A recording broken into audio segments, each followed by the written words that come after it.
everyone, and welcome to A Viscous Cycle.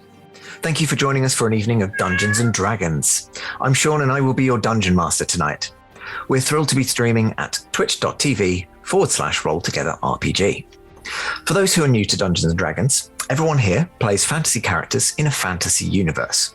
The 5 players each have their own unique character, with sheets that tell them who they are, what they can do, deep, dark secrets, etc., etc. And as well as what dice they can roll. They will mostly be rolling a d20 die, a d20, a 20-sided dice, to see if they succeed in what they're trying to do. 20 being extremely good, and 1 being hilariously bad, or potentially horrifically bad, depending on what mood I'm in. And while they play their characters, everything else in said fantasy universe is played by me. People, monsters, weather patterns, humongous bees, whatever, who knows. Between me describing the world and the story, the players describing what they want to do in it, and some dice rolls to keep things unpredictable for all of us, we will tell our story. Now, last episode, I'll go into what actually we were doing, but there was a fair amount of sneaking. So this time, to determine the order of progression, I'm going to ask for dexterity saves, please, for those who are good at those. It's a 17 from me. Also 17. 23 from me. There's 3 from me. A modest 10. Bang, muck average. 10. Sorry, Scarlett, yours was 3. Yeah. Johnny? That's very 17. modest. So 17. Tom, you got a 17 as well? I got a 17 as well. This is how we roll. The way I like to break ties is by whoever's got the best modifier, because that will mean that you've got the best. She might have less. +4. Rogue. Not +4. I'm an old man and my legs hurt. Josh, what was yours? I rolled a 23. 23. Crikey. So we broke those ties. Right, well, that means going up first with a 23, our ranger. So Josh, if you just want to explain a little bit about your character, your pronouns and your character's pronouns, and maybe your favourite thing about last week. Hello, my name is Josh. I am playing Jakarth. He is a human type person. I use he, him, and Jakarth also uses he, him. My favourite point from last week, other than falling flat on my face in a graveyard, was the reveal of the eyes inside the creatures that we fought. Right, well, more on that a bit later. Tom, you won the tie at 17, so go ahead. Hello, it's me, Tom. I was here the entire time. Oh my god. Everyone is terrified. They're like, oh no. I use he, him as, well, I assume, as does Giacomo. We haven't got into that yet. Giacomo was a corpse until about 2 hours ago, and now is walking around and getting emotions and feelings and throwing knives, like one does. It's, I think also I like the revelation of the eyes. Also, just like the fact that there's giant bees in the city. We thought the bloat was bad before. Now bees, bees. My God, yeah. I was going to be fine. Everything is going to be fine. This isn't going to be horrible at all. I'm happy. I'm fine. He's Good. fine. I'm fine. Everything is fine. I'm just going to go behind the scarf where it's safe. Goodbye. Wait, where's Tom gone? I don't know, I see only Giacomo. When Giacomo comes out, you say hello to my little friend. Yes, I do. Scarface. Johnny, you 17. All right, perfect. Okay, so I'm Johnny. I go by he, him, and I'm playing Rex, who also goes by he, him. He is a slightly older side of a half-orc. He's a cleric of Kalimvor and a very unorthodox cleric, not as boring as some of the other ones may have appeared to the party in past days. He likes to swing a sword around and seems to be getting into a little bit of having too much enjoyment from the combat that he's been a part of, putting himself into a hamster ball and then witnessing an amazing display of magic. above him. My favorite thing from last week was just witnessing the revelation of Eltron discovering Giacomo for the first time. It was just so funny to watch and be a viewer too. I love that. Excellent. Well, yeah, we'll get more into that a bit later. Next up with a 10, David. Ah, yes, coming in slap bang in the middle. Still David, as ever. And to those who are new, still he, him. Playing Eltron, also he, him, the psionic sorcerer. I really enjoyed getting to meet everybody's characters. I think there's a really well-formed bunch here, with each with individual reasons for being here. And I love that when there's genuine reasons and playing off each other and so on, and that kind of chemistry is starting to forge quite organically, so that's exciting. I am looking forward to finding out each character's different comfort zone as we delve more into the hideous world of wasps / bees / annoyance, and I guess we'll find out. Yeah, see what monster I can throw at you this time that'll annoy the hell out of you. And Scarlet, last but by no means least, with a 3. Yeah, hi, I'm Scarlet. I go by she, they. I'm playing Hera, the gruff zombie lady. And she's she, her. And my favorite part is that I have a little baggie of eyes up on my person. Because who doesn't want that? Don't judge me. Put all of your judgments in chat, it's fine. So before we kick off, this stream will run for 3 hours or thereabouts. There will be a roughly 5-10 minute break somewhere near the middle.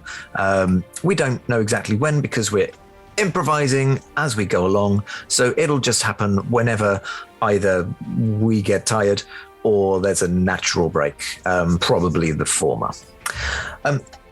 But let's go through our sponsors and supporters. So we are delighted to be sponsored by Hero Forge. Hero Forge offers fully customizable tabletop miniatures with dozens of fantasy races and thousands of parts to choose from. Their easy to design tool lets you build your perfect miniature online using a fully 3D in-depth character creator right in your web browser. You can get the most out of Hero Forge with a pro subscription. So, do check it out. What benefits you get? There's all sorts of things like the photo booth and premiere access. That's not the word, is it?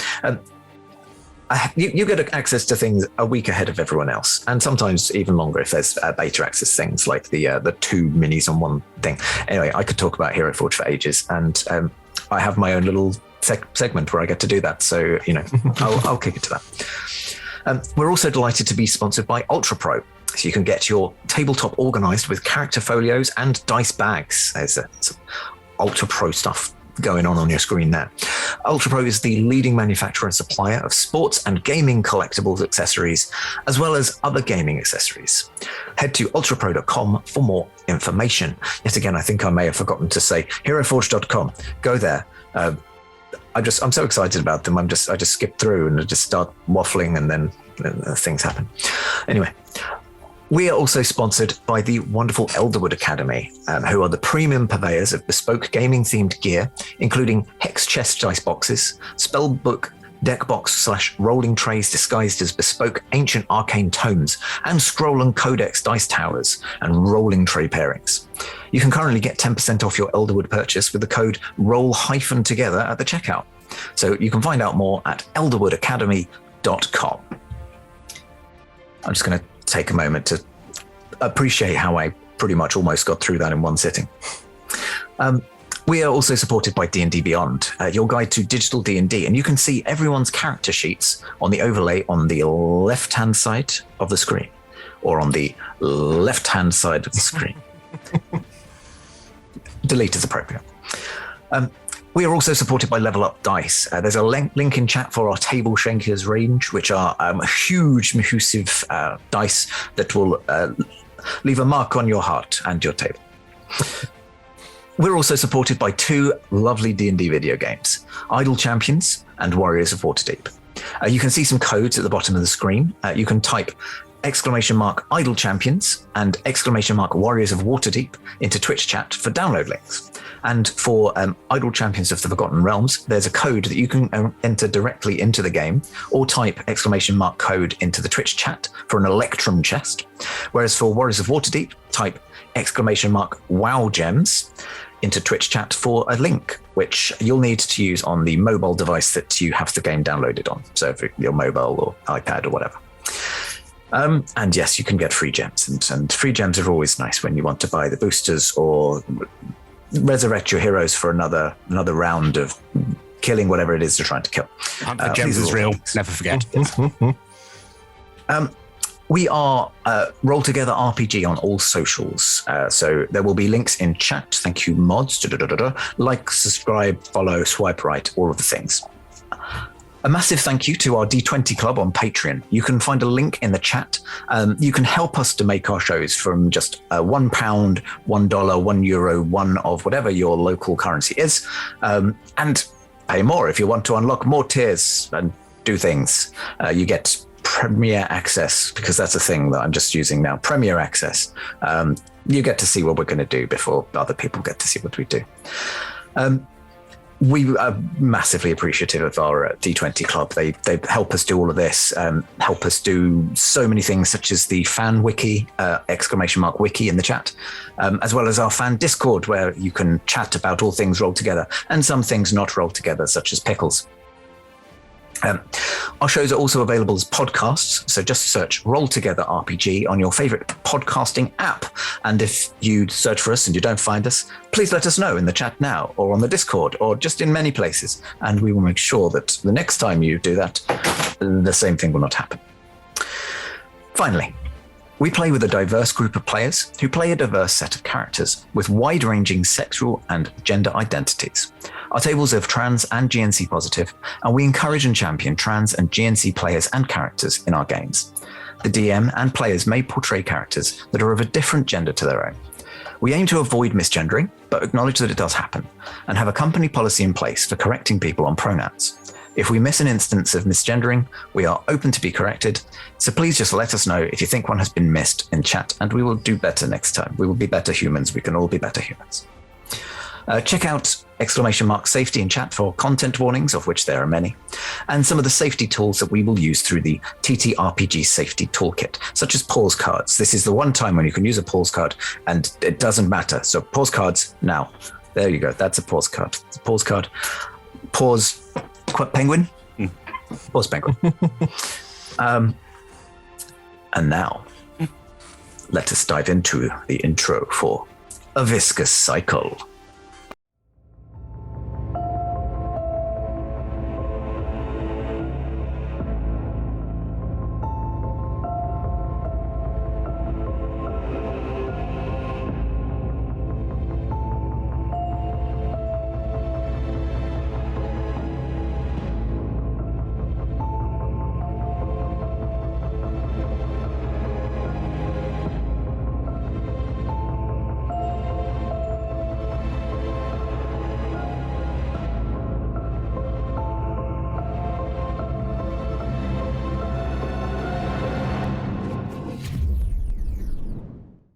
Welcome back.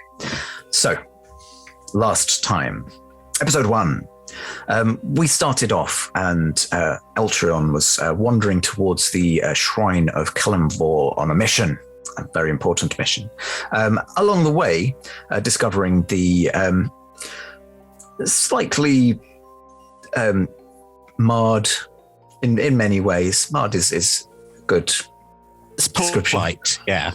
Yeah. Discarded corpse of Giacomo, who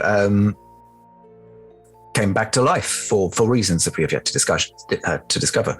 But upon talking to Giacomo, realised that he was indeed of the player character variety undead, and not the non-player character undead that are more for the killing and the making sure they don't come back. They continued on their way, unaware of things that maybe have been following them. I don't know, they didn't have high enough perceptions, so these things were not said about, but may have become clear later on. They arrived at the shrine, met character name has gone entirely from my head. Jakarth, who was on the door, just waiting for the next assignment, I think is fair to say, and a little bit bored by the clerical administrative side of things that we don't get to see enough of between games, or do we? Who knows? When they got to the front of the queue, we met Rex and we met Hera, who Rex is kind of taken Hera under his wing in a as a priest of Kalimvor, trying to ensure that those who are reborn are brought back in the right way, and take you through the rebirth certificate process. We then discovered that Eltrion had some new intel on the person that he has been trying to track down, and had a couple of conversations with some people in the temple, where it was decided that they could probably spare some resources to aid Eltrion in that quest. Those resources, of course, being Rex, Hera, and Jakarth. So, heading out, you had a bit of a training session. You encountered the Dead Rat gang, who may or may not have been following Eltrion this whole time. They've got nothing else to do. Skitterbean. Clearly not. Oh, boggle. And dissuaded them from attacking. You then headed to Phaetonian Street, where you believed that you would be able to track down the mysterious Ryan, whoever this person is, who is this underground contract, the getter of things, as you've been told. Along the way, you encountered some infected people, infected with a new strain of the bloat, a strain which, rather than inflating and doing all of the fun things that made it so gruesome in the last game, had a new set of gruesome, as clusters of eyes had formed on their bodies, and these eyes seemed to be of great value to a swarm of bees that subsequently came and looted the corpses of these large orbs. You managed to find some orbs that were not large enough specimens for these bees, and retrieved them yourselves. Upon which point you followed the route that you were headed, only to discover that the exact house that you wished to observe, to look in on, number 2 Phaetonian Street, was in fact the center of the beehive. And that is where we pick up.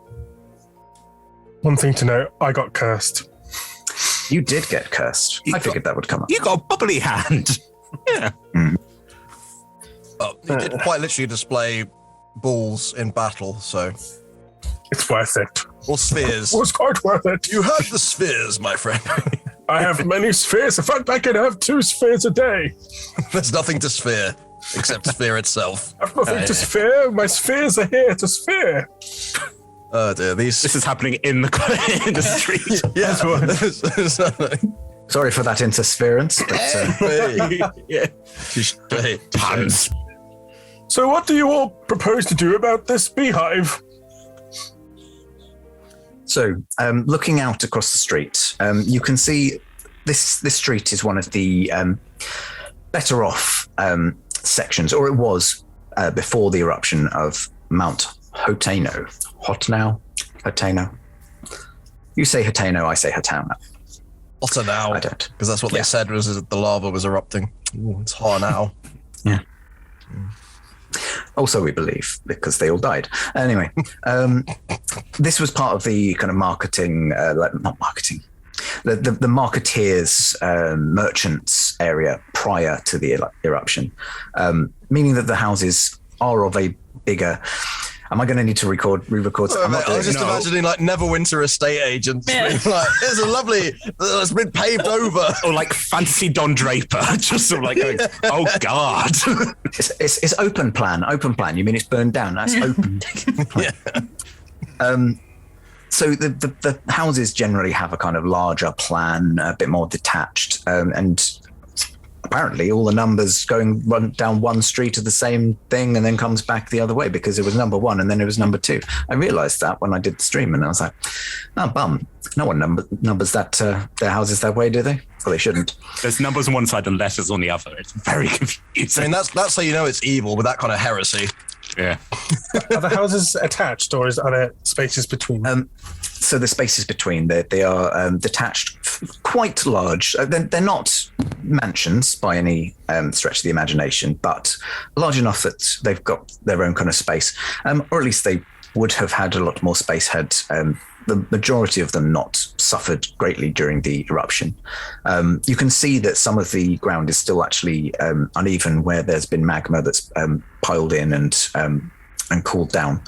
The house that you are particularly interested in, number 2, I don't think I said that before, number 2, the second one, is in a kind of state of, it's not entirely demolished by the waves. However, enough of it is now covered in this papery-like substance, like in a wasp's nest, and flying in and out of the nest, seemingly by a cavity in the hole in the top of the whole thing.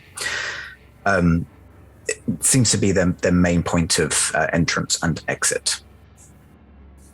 There are also larger varieties than the ones that you've previously seen that appear to be on the outside of the papery structure, minding the entrance, perhaps.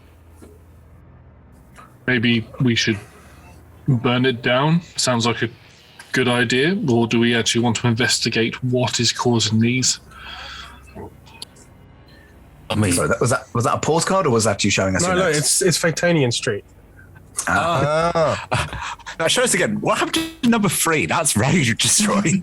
My pause card is architectural blueprints. Again, I like to think that's happened in World. That you've drawn a diagram and you're like, look at this. By the end of this session, yeah. There we go. I do want the sewer system in place by the end of this session. Okay. Oh, let's go into the sewers. I think this is about as far as we can go. Uh-huh. I mean, we have to assume that this Ryan guy's probably corrupted or dead. I mean, can we if he's corrupted, I guess they're not reasonable. Can we still get the information? I mean, also we've got to deal with that. Don't touch your face. It's too late.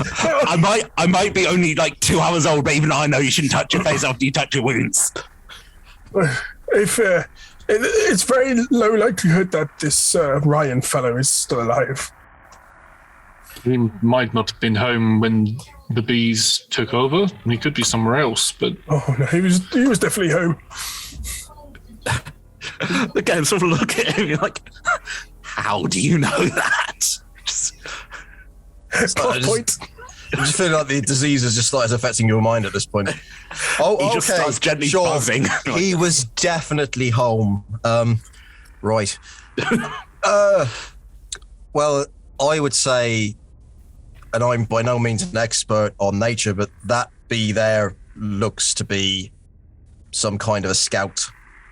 And we could set fire to the place to Carth, but quite frankly, I would imagine then we just have a whole load of pissed off bees on fire, stinging us in the ass. some of them are rather large as well, especially those sentries on the door. So I don't know, maybe we could try, if we want to go in there, maybe we could look at going through number 1, Faerun Street, or maybe trying to find a way to circle around to number 3. Who numbers their streets one after the other? Obviously they do. He's not wrong. Obviously, they're straight. Yeah.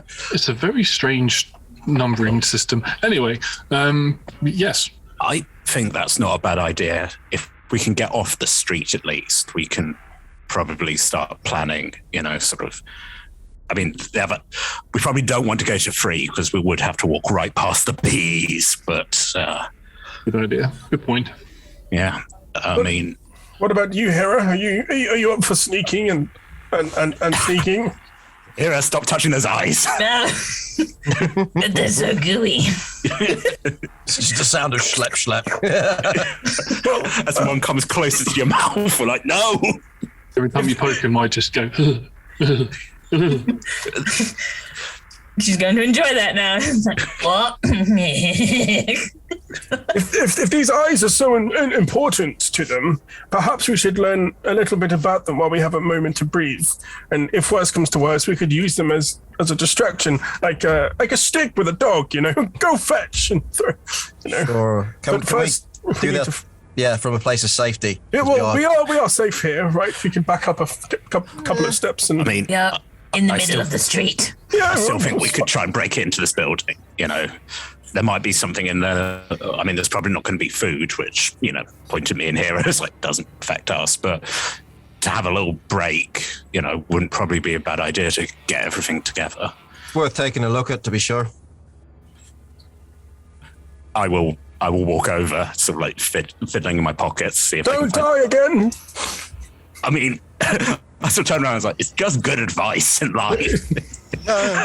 Point at each of you. Advice to all of you too. Nobody die.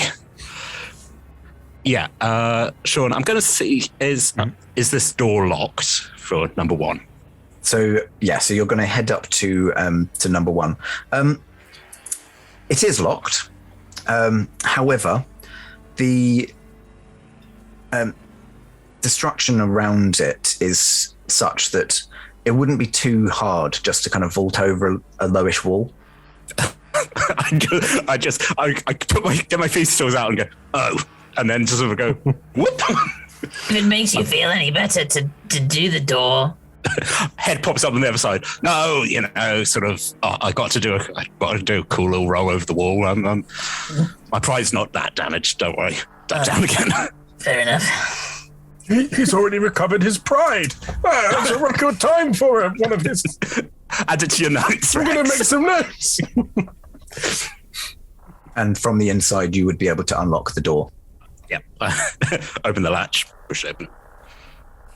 I would like to walk through the door. Thank you very much, Rex. What? I did absolutely nothing. I know, but you drew a picture for us, so. Oh. Again, I look incensed and then just go, oh, actually, no, that's a good point. And also, thank you, Giacomo, for opening the door. But the picture that Rex was drawing that I was watching him draw looks very nice. That's why I said thank you. That's a tree, not a phallus. Yes. Normally you do an insight, watch you. but I think I understand the relationship going on here. Yeah, really non-phallic tree, really strong choices being made. You get used to it, trust me. I hope I don't. Thought it was a fountain, to be honest with you. He's still eating cheese. How much cheese do you have? A lot of cheese. A lot of my entire carrying capacity is cheese. I'm not gonna lie. I'm still carrying your water sack, so yeah. You know what goes well with cheese? Honey. Your arm is your arm just gold-plated cheese?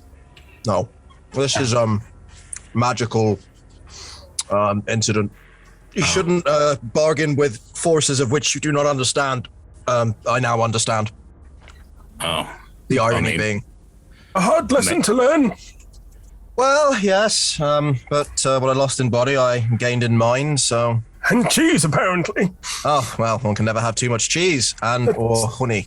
Entirely not this true. honey, it's not... That is gooey. Well, each to their own, Hera. Each to their own. You do you. And she does.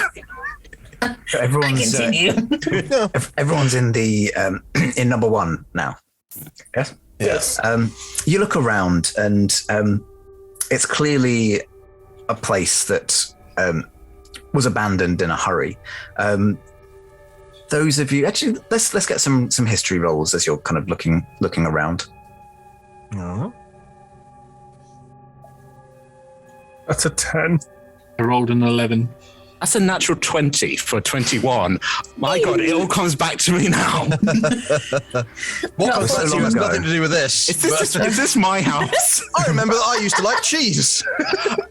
Yes, I think I'm even willing to be like, it's like, did I like cheese? Did I like honey? Figs. What about figs? They're populated by wasps. Pollination, yes. Wasp facts. It's true. What was Scarlett's roll? Sorry, 14. 14. Jokarth, I rolled an 11. 11. Eltron. It's not even worth mentioning, mate. Oh. It was a number. Eat your cheese. Well, Eat your cheese. I'm cheesing it. So largely, kind of looking around. Not. I think most of you would be too young to remember the events anyway. It's kind of 50 years ago.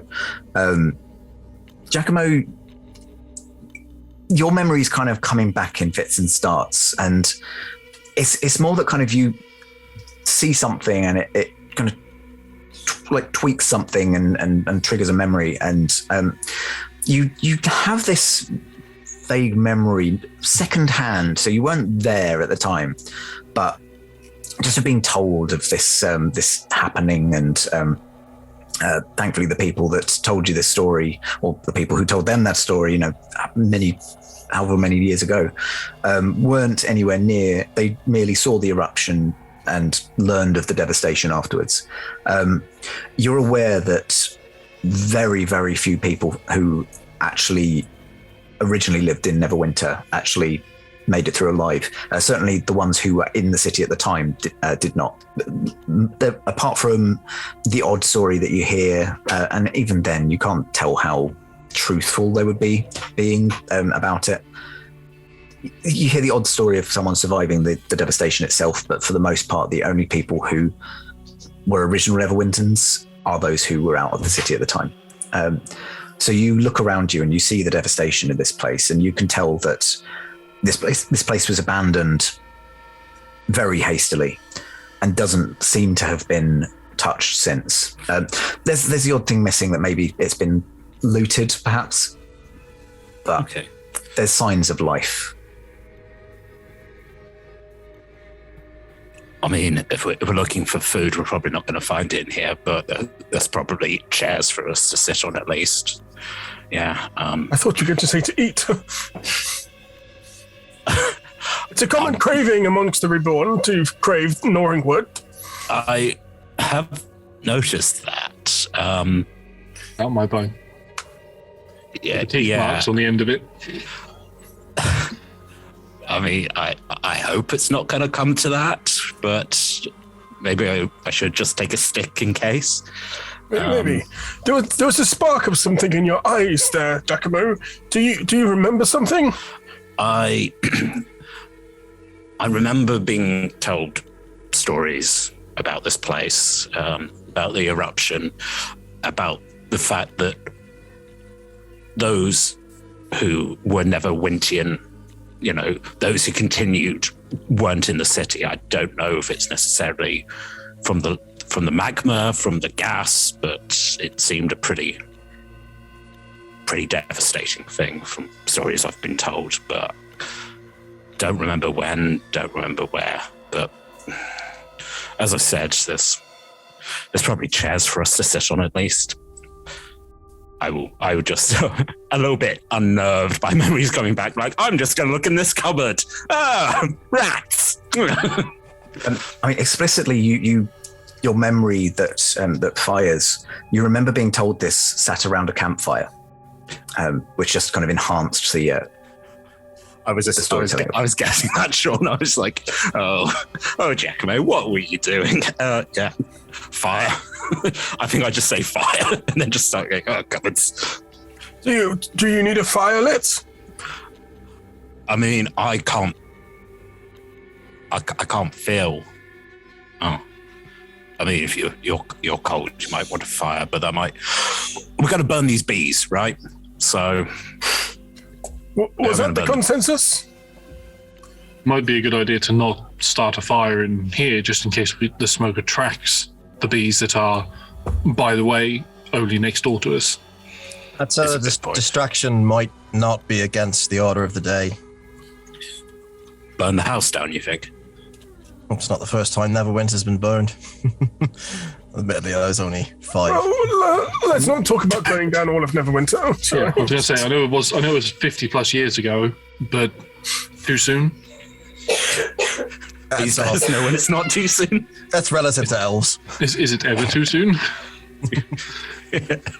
And the time is now.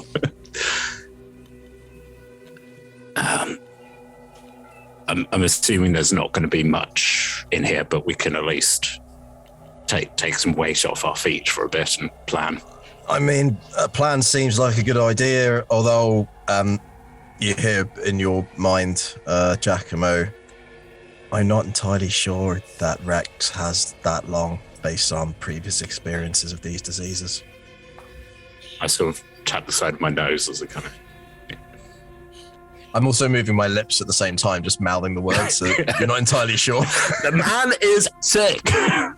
It's ventriloquism. I'm just going to drink this water. Actually, that's the thing. If you did the thing where like trying to drink the water, that would still work. Yeah. But I'm game for the group consensus, you know. Let's take all ideas here. Nothing's a bad idea. I think the first thing maybe is to have a bit of an understanding of what's going on. We know that these bees are somehow in league with this new strand of the plague, with these eyeballs that are formed. So that leads us to say that there's nothing good. So getting rid of them might help, but maybe not a full frontal assault, maybe subterfuge and sabotage, maybe, like you say, burning it down, causing a distraction, sneaking in, finding what's inside, and potentially finding a cure for the eye pox eye. What are we going to call this new disease? Why don't we try and capture one? A bee or an eye? A bee. We have the eyes already. As Hera is so put it down. beautifully showing us there how durable they are to poking. Again, like off camera, like these eyes suddenly just come in. Like, no, put them away. The eyes go back. See, David the human knows that, I don't know if bees do this, but wasps definitely do. They give off pheromone trails if they come into contact with aggressors. Yes, but Rex has no idea about that. So, So I he just is wanted to, recommending whether we capture one. Eltrion would know anything about bees. Give me a nature roll. I good call, probably They know do bees that. exist. Oh, that's not bad actually. That's a 17. 17. Ooh. I'd say that you can use any of your knowledge. I'm happy for that.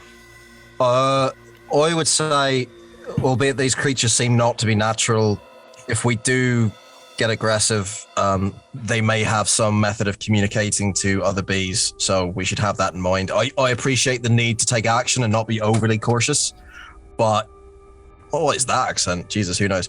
But Are you okay, Eltrion? yeah, I'm just having a bit of a flashback. I had you a water thing. Flashback to infected? eyelids Hydrate. growing over and anuses, and oh my god, it was Oh no, horrible. not the anus flashback. Oh, dear. Are yes. you infected with the plague? I heard No. that it can change your accent.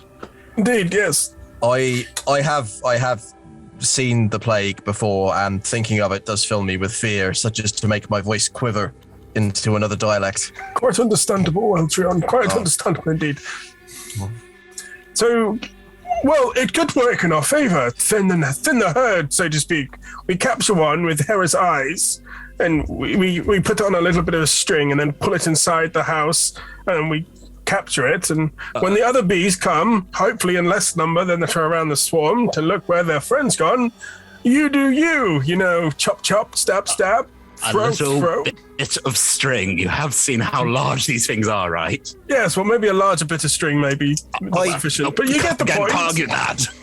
I don't want to be offensive, Rex, but are you normally the one to make the plans? No, Jakarth is my military man Yeah. and my muscle and Again, everything. slowly Really. turn to look at yeah, Jakarth. slowly. It's normally me, yes. Yeah, I defer to him. Question for our DM. While we were stood in the street debating before we went into the house, into number 1, did the sentries or any of the bees around spot us or look at us in any sort of way? So you had used Pass Without a Trace, Yes. I believe, and that was still active. As a whole, the party had rolled very high, apart from, I believe, your heavily armored cleric. But enough of you were being stealthy enough that you didn't draw any attention. They seem to be busy bees. My God.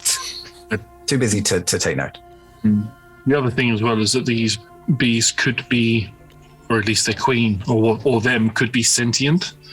We might be able to discuss if it comes to it. Yes, psychic bees, because everybody needs psychic around them. Looks towards Eltrion. It is helpful sometimes. Yeah, this could go into Jakarth's head. If they're working for Antoni, I don't think there's a way to reason with them, but by all means, try it. I'd like to see what happens. And I'll just say out loud, if you think that the bees will not cooperate with us for reasons, then we'll go off of your lead. And I mean, can you get me within 30 feet of one without being seen? if you go into the corner of the room over there, which is right next to number 2, I'm going to guess you're within 30 feet of one of the bees. Of the door, if the houses are connected. I can try and speak to one's mind. And then if they attack, do we just hit the deck, stay down, hope they don't sense it? Well, I say if we stay hidden, they won't know where we are, because they don't know the range. They can smell the eyes. If they can smell the eyes, then why haven't they? Very clever. Maybe because they're not fully formed. From what we've seen, or from what we're assuming, these eyes will eventually form into one big eye. I'm interested to see how they react to dead flesh. The eyeballs are in bloated corpses. Are they more attracted to dead flesh or less? Fascinating. Why don't you try it? Yes, we have 2 dead flesh things here, don't we? That is what I was getting at, yes. Oh.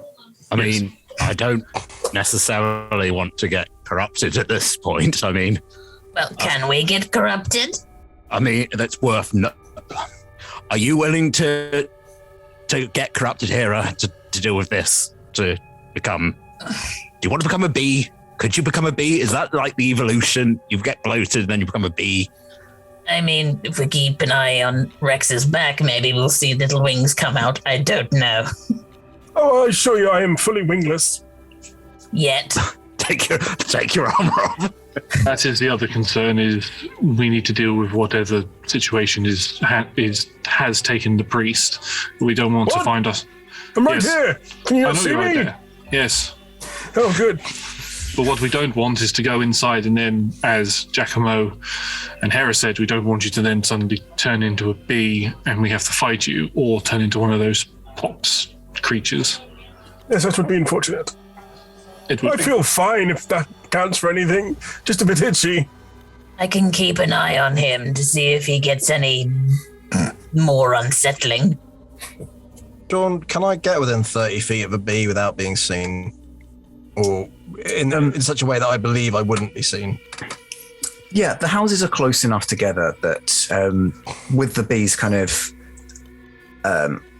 around the outside of the house, you could get within 30 feet and be still be hidden, still be within the confines of number 1. Ooh, because technically I need to be able to see the bee to activate this ability, but then once it's activated, I don't need to be able to see the bee. So if I can do that, I think it's worth it.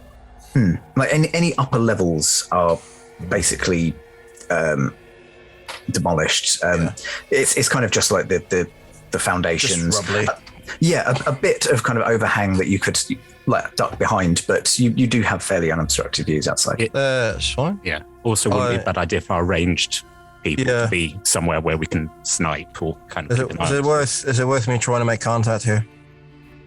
Let the rest of us get into position first, just in case they do attack. Stay as hidden as you can. I cast a quick minor illusion above me. It's like a tarpaulin. So if I lie down, I could just lie underneath it. I'm a tent. I'm a tent. This situation is intense. 12 points of psychic damage. I hope you're content with that pun. Oh, and the other nostril's bleeding. Oh.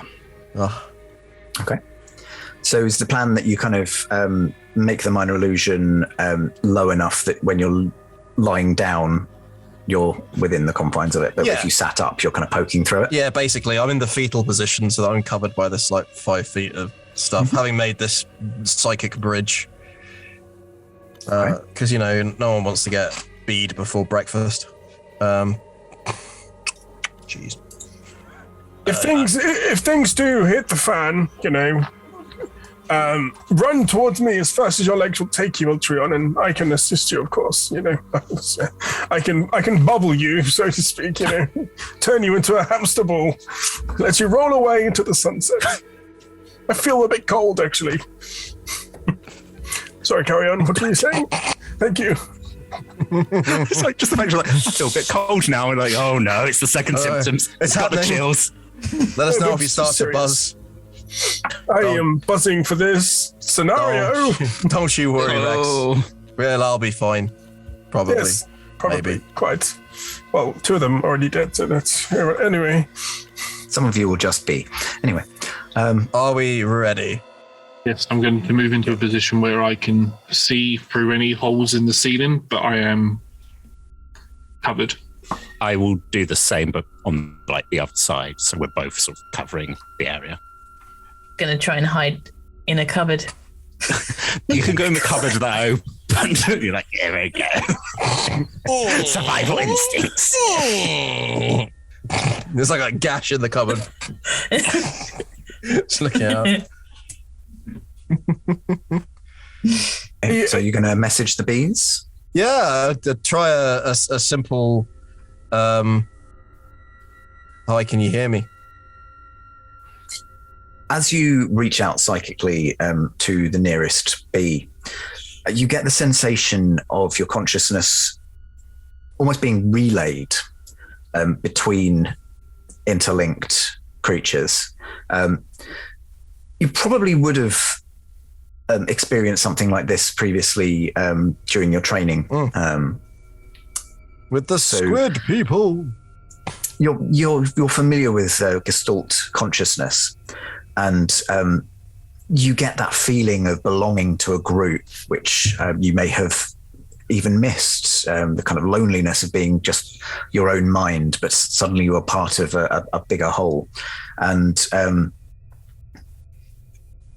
you get a response. Hello, who's there?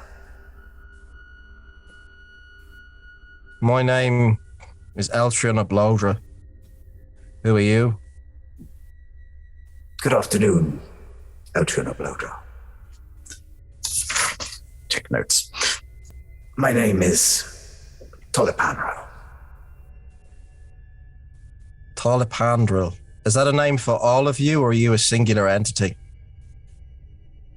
Myself singularly. Right. We are aware that there is a certain... And you get the sense that he's kind of pausing as almost like communicating with the whole... individuality is an intriguing concept, and one that we are exploring. So there are some, such as the individual that you have contacted, whose consciousness is more, as you would understand, a hive mind. But no, I assure you, I am my own person. Where are you? I'm near enough to make contact and far enough away to be safe. I understand. Well, I assure you, we mean our neighbors no harm. I need some information. So, you are almost certainly aware there's a disease in Neverwinter. Yes, that's why we're here. What is the purpose of harvesting the eyes? And what is the purpose of the eyes? Are you on the side of the people, or are you an adversary? Well, we're certainly not here to antagonize the peoples. We're simply where our resource is. I'm sure you understand. You need the eyes to survive. It might be easier if I show you. Would you care to come with me? You mean astrally? Or psychically? No, I meant physically. I don't believe we've done quite enough to establish that level of trust at this point. You'll forgive me. Of course. Are you familiar with the name Durok and Tony? It doesn't sound familiar to me. Can you insight a psychic link? I will let you roll an insight check, yes. You said, no. Ooh, that's 23. 23. You have kind of established this connection, and you're familiar with the kind of warm feeling of this community. And you get the sense that if there was any deception, just something about the kind of link would feel different. You've kind of, in your training, you've determined the feeling between a deceptive mind link and a truthful one, and you feel like they genuinely don't know. So here's the problem. We are trying to cure this disease in order to serve the city and the people within. And if we do that, is that going to mean a problem for you? Are you a bee or an illithid?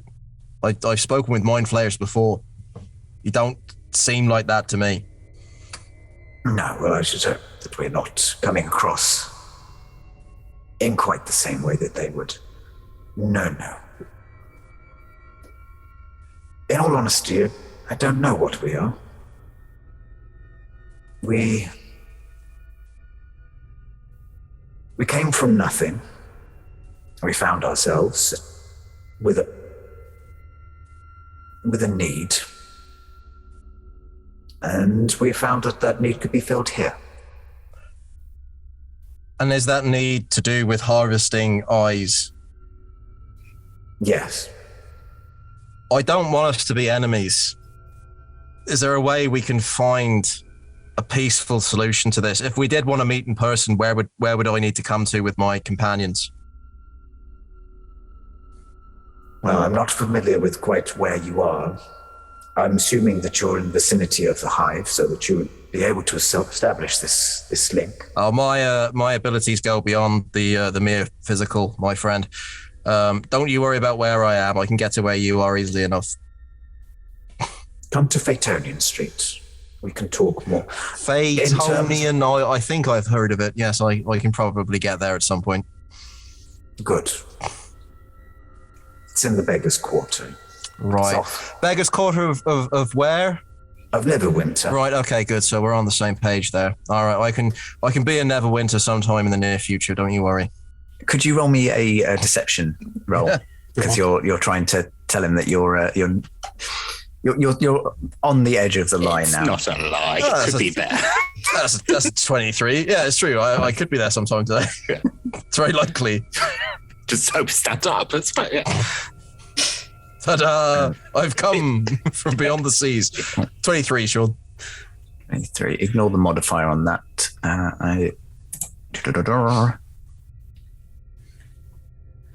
Yeah. No, he doesn't sense that you're kind of deceiving them in any kind of way. All right. Well, if you are able to make your way to Faerun Street and reach out again, by way of assurance, have you observed any of our drones? I've been made aware of their activities, yes. Then you would be aware that we are only taking the eyes from those who are infected with the plague and beyond all help. Are you spreading the infection, and did you create it? No. So theoretically then, if we could arrange for say, an asylum of the infected, where you could all live, then you could leave the city and we could just sort it out that way and give you some sort of tribute of, people who are dead anyway. That could be agreeable. Well, it's something to bear in mind. Do I have a guarantee of safe passage in to speak with you and out again? Tell you what, it doesn't have to be just you. If you can. Oh, it wouldn't be just me. It's never just me. My friends are great and powerful and as numerous as they are varied. Good to know. Well, please do come, be our guests, and you can see what we're doing and see that we are not your enemies. We certainly hope that you will not be ours. And I have your guarantee that we can come in and leave unharmed. You have my word.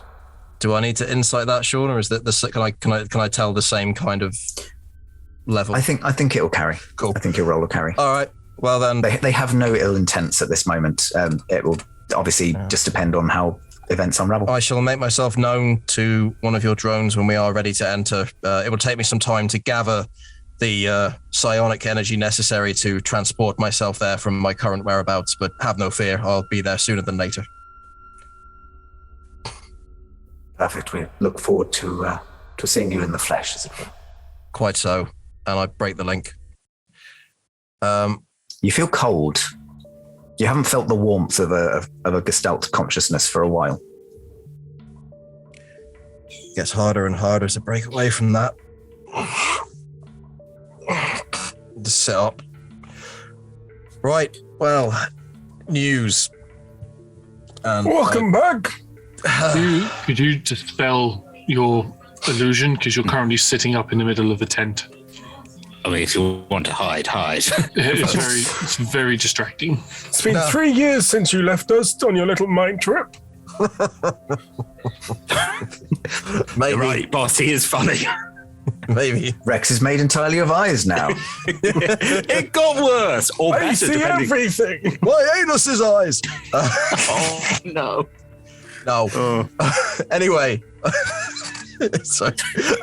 What a thing to sit up with. Yeah. Rather than going completely over what we just did, like, I will relay that information. I would perhaps leave out some of the embellishments and so on. So it would just be quite straight to the point. So we've spoken to this creature. We can go in and have a conversation. They seem to be living on the eyes, but we do have a guarantee of safe passage, and I think it's legitimate. So we might as well hear them out. Was it Holopandro or Talapandro? Tollipanro. Tollipanro. That I spelled that completely differently. Is it an anagram? Maybe. Me? An anagram? Maybe. Go, I mean, hang a salami, we could I'm a guess lasagna what- hog. It's a palindrome, sorry. It is. You believe that we would have this safe passage into their hive? I do. Well, I'm one for... Maybe try not to manifest any eyes, though, Rex, while you're there. They might be a bit hungry. Well, I'm not entirely sure that's all in my control. Right. If I see any, I'll... Well, I am wearing a lot of coveralls. Quite so. I'm sure it'll be fine. They can wear seem, More layers. they don't seem to Cover like up the your small hands. ones anyway, so... Yeah, that's a good idea from here. But perhaps we should take a small rest, first of all, and just relax our legs and backs and buttocks and stuff. They're not expecting us. Exactly. Well, Yeah. Eltron needs to teleport in, use his magic, so we've got a bit of time. Was he? He's right there. No. Size. No, well, they think he's teleporting in, doesn't he? He said he's going to get his psychic power, Yes, I don't understand this whole teleporting great distance. Oh, thing. it's mystical flim-flammery. It's good you're that powerful, though. That could come in handy. It does. Are we all going in as well? Is it a good idea to maybe? I mean, it's not idea to split, but if we're going to get ambushed, maybe. I trust them, and I've had links with hive minds before. I've spoken with mind flayers, and I would give you my word, Giacomo, that they are not going to stab us in the back. Oh, sorry. Hey. Looks that's too soon. That was insensitive of me. I apologize. Actually, that's a good point. I better fix that. Yeah. Take the coat off and if we're having a break, I better. I'm going to go. We can break here, or we can break in there while we're hearing what they have to say. I don't mind either way. I'd rather go in prepared just in case something bad does happen. Okay, it's your prerogative. To be fair, they haven't attacked us. They've given us the word, So if it was the bloated, maybe we'd be like, we can't trust this. But they're parasites. Well, they're building off it, sort of. And they sound awfully polite. Actually, that's a good point. They have manners, and manners make up the man. So, yeah. Just so as I know, do any of you have the capacity to create a little bit of flashbangery? Just to give the impression that we're pretty hot shit. I think I can make explosives. Yeah, let's have a look what we got. Pyrotechnics. That's all I'm asking for. I can do some flashbangery, tomfoolery. Yes. I can make some harmless sensory effects or create a small amount of fire. Perfect. More the merrier. I could probably help destroy the house some more if you wanted to be really powerful. Why not? First impressions go a long way. I'm basically just thinking that the prestidigitation, the thaumaturgy, everything, because having created the impression that we're quite a powerful bunch, we might as well try and see that through. With cantrips. Yeah, sure.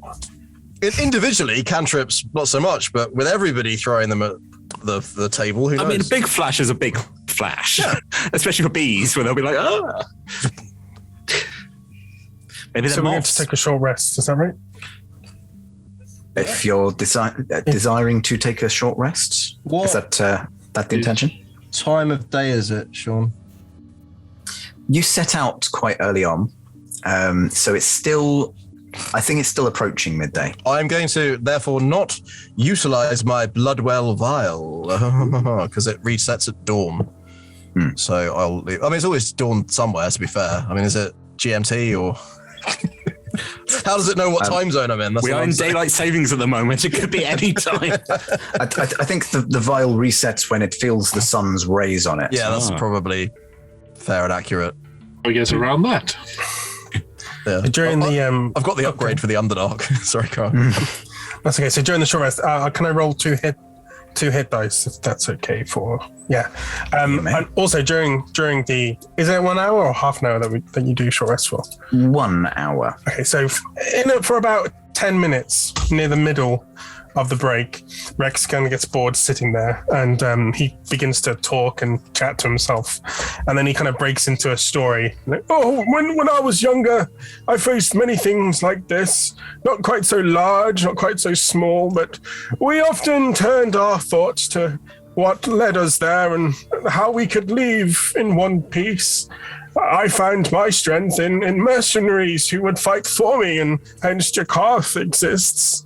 And obviously, Giacomo, you need to fight. And he just goes on and on and on, waffling and baffling. There's a couple of really monumental moments. You're like, yeah, that makes sense. But by the end of it, for some reason, if you choose to be, you would feel inspired and get 8 temporary health from my inspiring leader feat. Thank you. Nice. I feel inspired that I was able to tolerate that. Yeah, well, that's fair enough. I was literally zoning in and out. I've known the priest since he was very young. Yes. You get used to it after a little while. Sometimes it comes through as white noise, but you get the general gist of it. It's very inspiring, white noise. Oh, I've never been so inspired in all my life. Genuinely, I'm not making that up. What a wonderful talk. Don't encourage him. Go over and just check. Tilt his head about just to check if there's any eyeballs while he's speaking. Yes, it's a good one. Good wings. story. Yeah. Check for wings.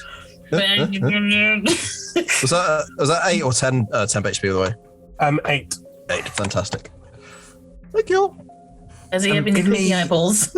Give me a medicine check. Oh no. Are you resisting? Are you allowing this to happen? I probably wouldn't even realize. I'm Just so with story into Jack. I'm in the story. I'm like, Only a 12. 12. You're not really prepared to go delving too far, so we'll probably leave the anus eyes for a later discovery when it's absolutely imperative. That's a long rest thing. You just kind of check up the sleeves and kind of down the back of his neck and behind the hood, that sort of thing. Anywhere that's easier to access, but it's not going to be too intrusive. You can see that his skin is starting to grow quite calloused, a lot harder than his skin had been previously. No eyes yet that you could find, but there are what appear to be the kind of beginnings of spots and raised areas that seem to be swelling. They seem to have swollen in the last kind of hour or so. So he's got some large-ish boils and such. Hera doesn't really let him know how badly it is. Just you really should moisturize. I've told you before. box the pores. Yes, I'm proud to be spot-free for the last 13 years. Yep, well I done. shower every other day. I know.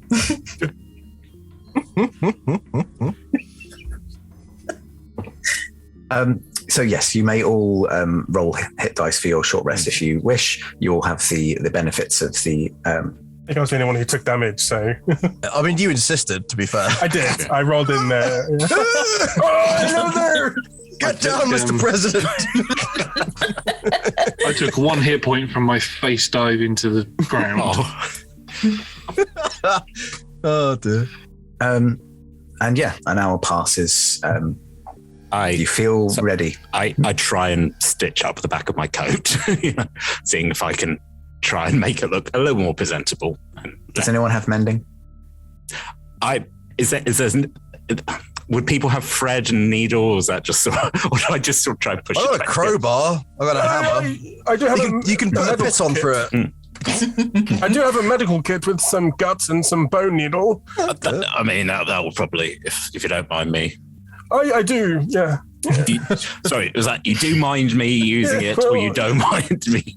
I mean, it just, if you're cut open and bleeding, if you can bleed, I haven't tested that far out yet. But, I'd want to be able to stitch you up and not look at your coat and think, great, it's stitched, but you're dead again.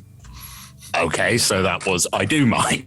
Yes. That's fine. I thought it'd be nice to be more presentable and less. Do you have any tape?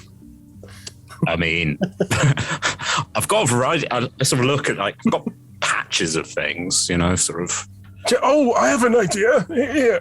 I reach into my little prayer kit and pull out a candle and light it. We can use hot wax to seal it. Just looks like a stain then and not a cut.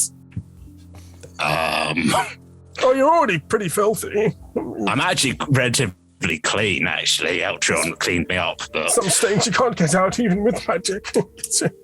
Trust me. that wouldn't be an insight, but Giacomo takes it as a slander and looks at Hero just sort of like, in second thoughts, maybe I don't need to stitch my clothing together. I'll wait until we can find a tailor's or something. If that's what you wish, my good sir. I don't even know if the candle technique would work, but I don't either. It was just the only thought I had in my moment of insanity. Hey, only plan on the table. Yeah, well, quite. Good talk. Good talk, my good friend. Go back to your story, Padre. I must say, I am extremely impressed. Though you're showing advanced memory after only 3 hours of being alive. Again, so it takes most of them days, if not weeks. So, well done. Thank you. Thumbs up. Thumbs up. You're doing a good job at being alive. It is. Whereas the priest is not. Well, I've had worse, trust me. Trying to keep a straight I know. face. Performance check. With disadvantage because it's so funny. Yeah, you did all right. In my mind, it's just. It's a good way of dealing with this stuff where you're just like internal. I can laugh as much as I like, and then just, It's a mask. But I know this must be disorientating for you, Giacomo, and I'm just saying I'm proud that you're doing so well. And if you do start to struggle, I and Hera are here and everyone here is here to help you. actually, a spot. Hera, I ate some of the cheese. Is that going to go bad? What's going to happen? That sounds revolting. His cheese stinks. Why would you eat that kind of cheese? It smells like feet. Can we eat? Do we eat? Will it go anywhere? Well, I tend not to. Normally, if I get hungry, I get a bow shoved in my face. It's true. Literally. Pokes up in the corner. Almost like going into my mouth like that. Stop it. No, I don't want that one. Oh, sorry, I read the signs wrong. Again, it's all not good, but appreciate it. I mean, if I go feral, then maybe. Would you like me to check on you? And again, like camera-wise, like the hands are coming in and like going into my. Ow! No, that's my actual eyes. Ow! Ow! Oh, Vera. Just jab your stomach. How does that feel? I mean, it feels like you're poking me in the tummy. Do you feel sick? Do you feel like you're going to vomit? I mean, I don't know if I can vomit. Can we vomit? Constitution save, please. Oh yeah! Oh no! Oh god! Why do my characters always throw up? Oh. That is a 17. 17. It doesn't feel great.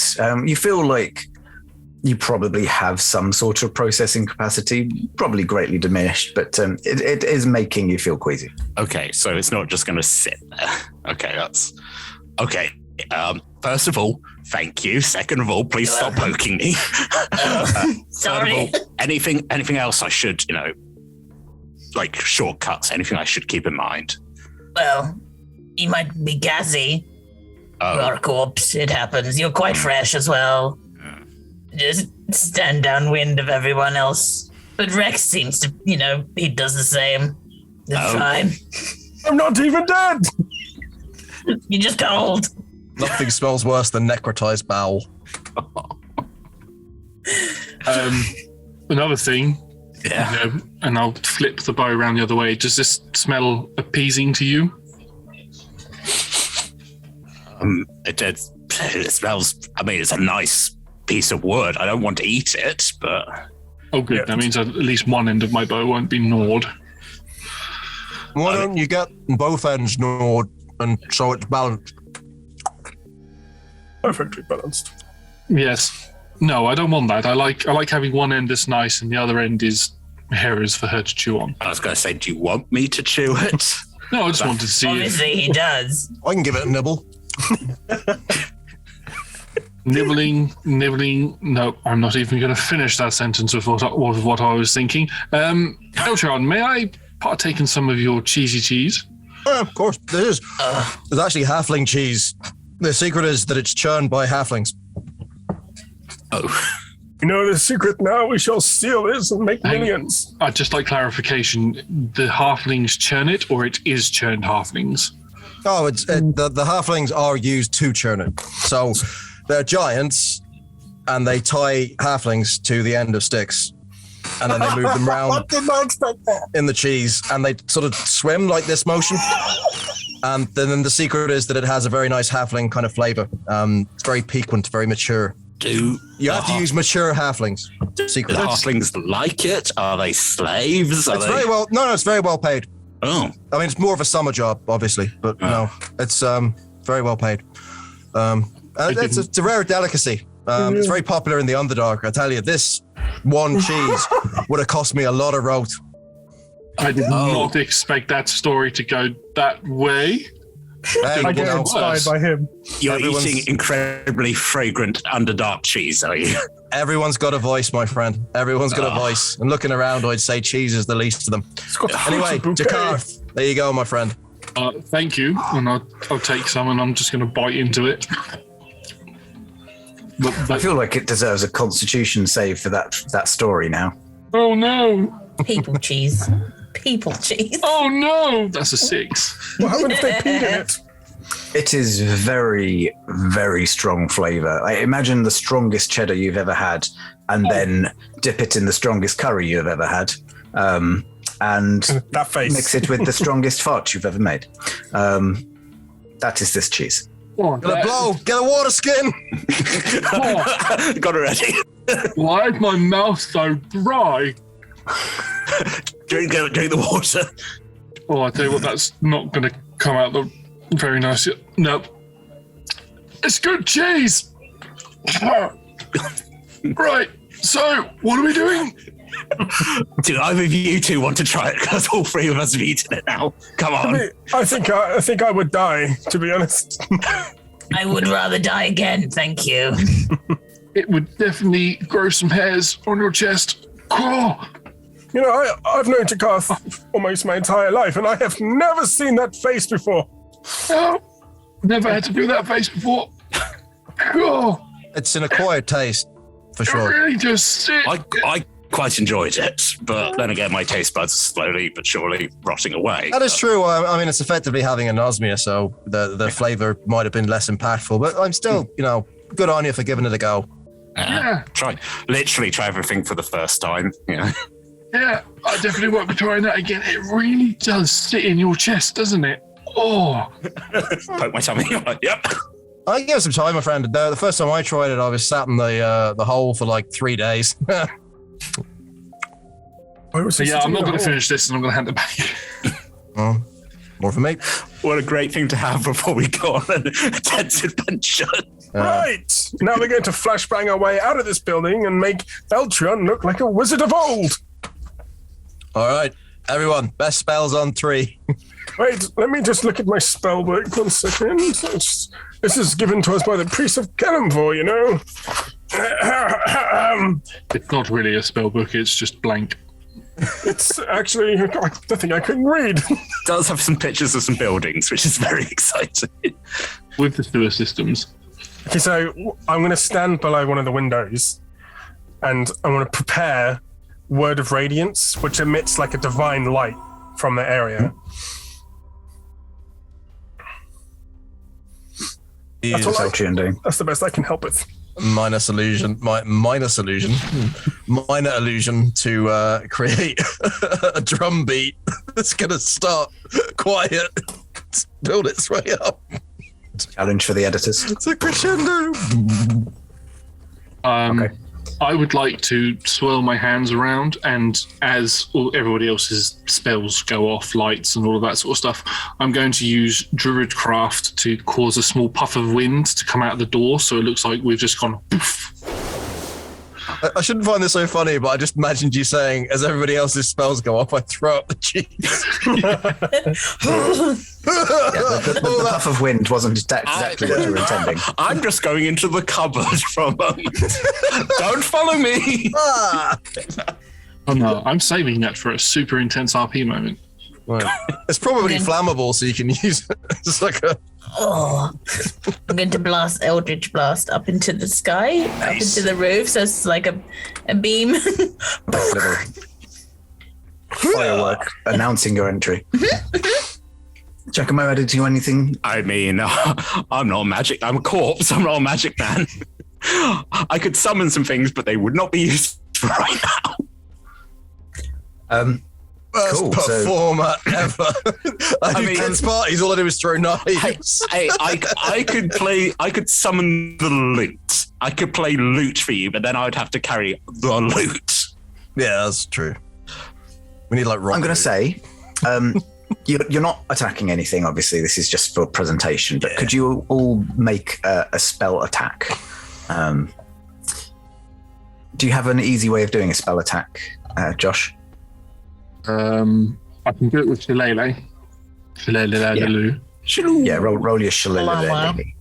Ooh, I got a 22. I got a natural 20. I also rolled a natural 20 for 25. 28. We look fabulous. I had a 13, but whatever. I mean, I'm just making a performance check, just so I feel like I'm doing. I got 15. Yeah, that's it. yeah, I think overall the rolls are definitely the average is above 20. So especially with the naturals. So yeah, you make this very impressive and all synchronized entrance as the flare goes up and the puff and the kind of sudden bright light emerging from the shattered windows of this house, and you step through the door, and as you walk out into the street, that is where we're going to take our break. So thank you for joining us for the first half. We'll be taking our 5 to 10 minute break. But first, I will set our regular anagram. So you may have guessed that the character that I introduced earlier, Tolipanro, that is an anagram. So yeah, TOLLIPANRO. That is TOLLIPANRO. And if our players can get the answer before the end of the break, then they get some inspiration. So let's cheer them on, and we'll find out when we are back. See you soon. Jeez.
So I'll do the anagram first because I'm terrible at remembering to do these ones.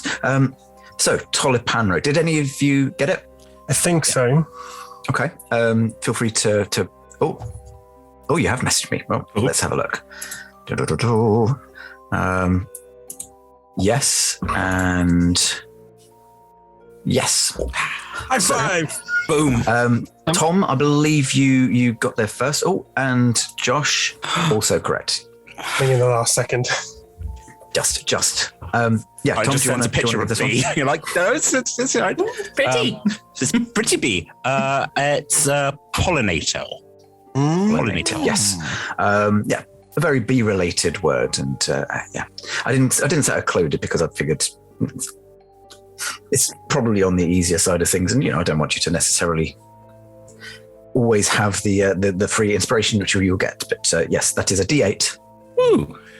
And you can add it to anything, or you can use it to inspire someone else if they're struggling and you want to see them do well. Very nice. David, you didn't use your one from yesterday, did you? No, I didn't have opportunity. Yeah, it wasn't a lot to kind of. Well, you were all rolling so damn high, it wasn't worth using. You can use yours as well, but they don't normally carry over. This is me being nice. That's very good of you. I don't think it's going to last, but we'll see. It does make me worried that you're being nice now. Yeah. It's like, I know what's coming. apologies in advance. So you're about those bees that we're going to parlay with. About that 23 insight. Not enough, I'm afraid. So last time you had not last time, last half, first half, just now. You were on the street and decided that you wanted to not be on the street and made your way to the house next door, the unethically numbered, abhorrently numbered, number one, directly. Yep, it's unethical. I'm going there.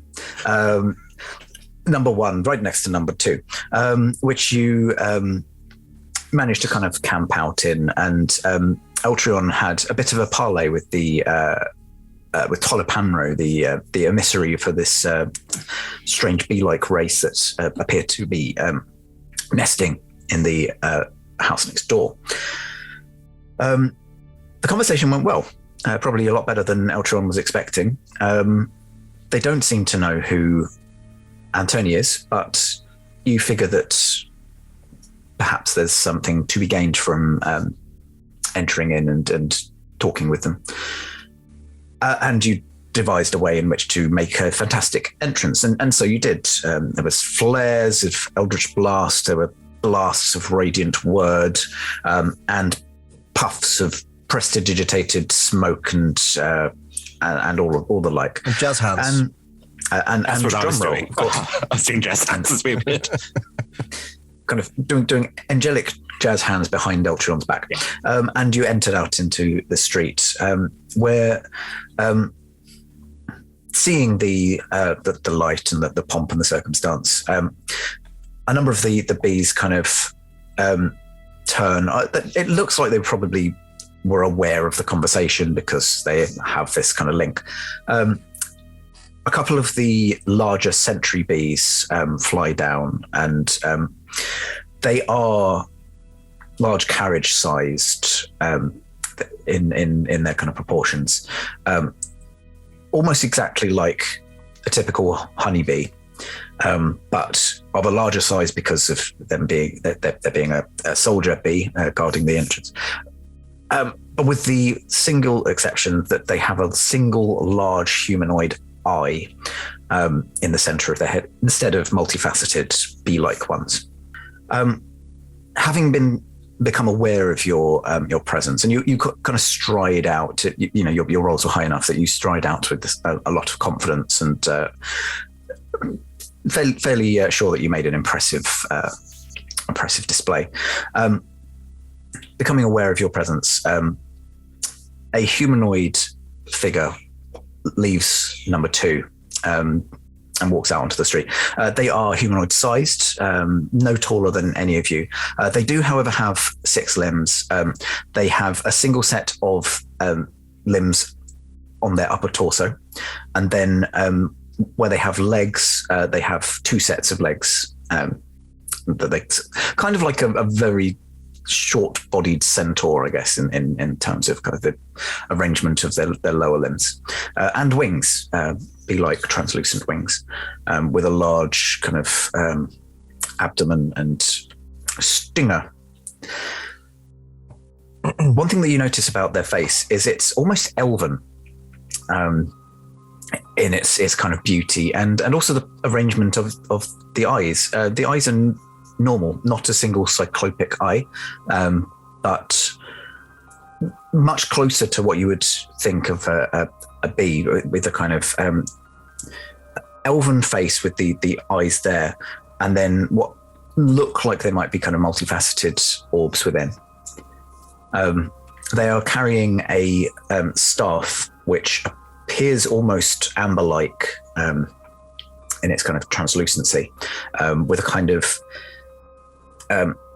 wispy, twisted, almost like it's been snapped, like grown and then snapped off of a fissure. It carries this as a staff and walks out and stands waiting for you to greet them. If this is all you, Eltrion. I concur. Good luck. Offer a bow. I believe we are expected. Can you speak audibly, or do you need me to speak into your mind?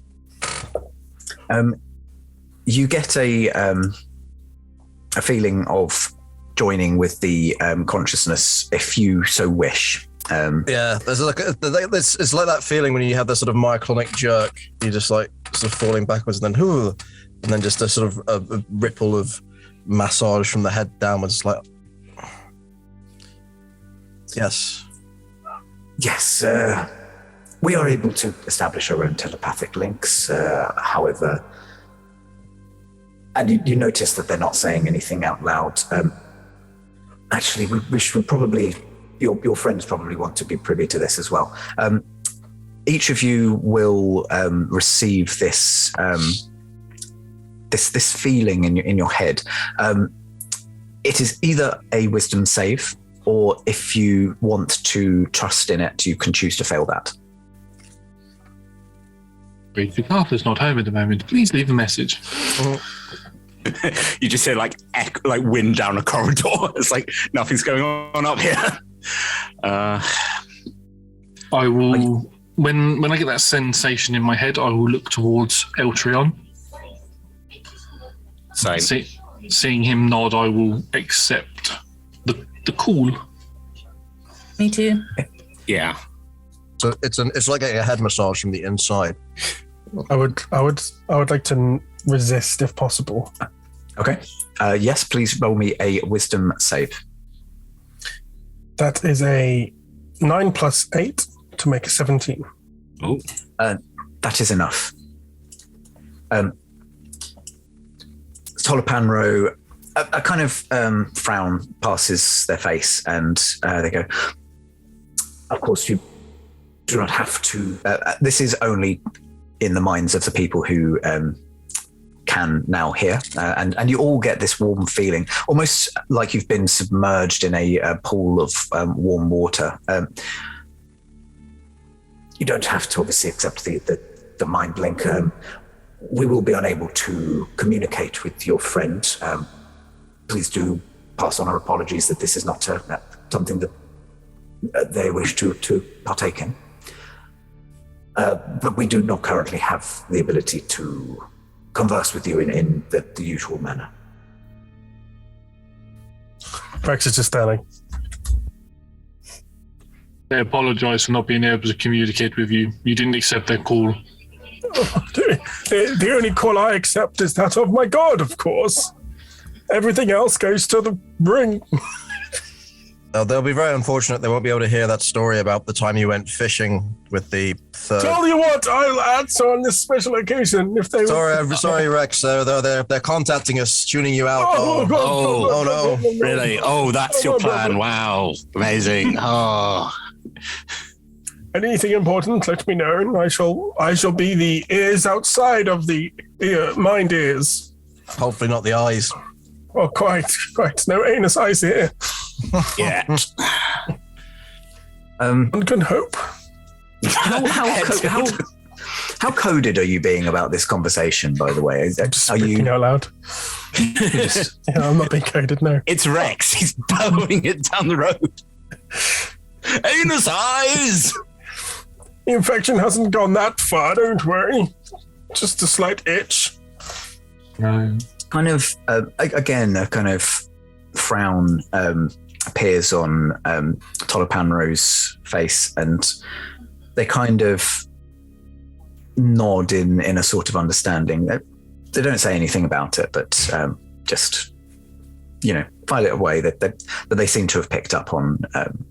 Those of you with a decent insight would realise that maybe you weren't being as subtle as you might have wanted to be. Oh, we might realise that saying Rex has got a disease in front of the pollinator, they might have realised that Rex has got a disease. I think I'll struggle with that one, Sean. Oh, I thought it was just that we were being rude, and they were like, "Oh, you." So, yeah. Anyways, please allow me to welcome you in. Yes, we've travelled long and far from all the corners of the earth. I don't doubt it. We, as I explained, please do walk and talk, and they lead you into the house, if you will follow. The soldiers are too big to fit through the door, so they just kind of watch as you enter, but otherwise leave you with Tolopanro. As I explained, we're a fairly young race. We couldn't exactly tell you where we came from, but we found ourselves suddenly around, and certainly my genus was not of the original template. The workers were our first. As he's explaining, he's leading you into the house. Now, this house is is in a better condition than the one next door. Still very much missing the kind of roof and upper floors, but the walls of the ground floor are in a bit better condition. I seem to remember that Jakarth and Rex have insane passive perceptions. Can you remind me what they are? 18. 23. 23. I think that particularly as you are not privy to the conversation, all you can really hear is the buzzing of Tolopanro's wings as they kind of jitter every so often, and like the incessant kind of buzzing as of the bees around. But you are more or less free to kind of observe the room around you. You see, as you walk through, there is a table in a kind of sitting room that you pass through. The table does not look like it was here originally. It looks like it's been brought in, upon which is a leather-bound journal with embossed letters JR. Oh.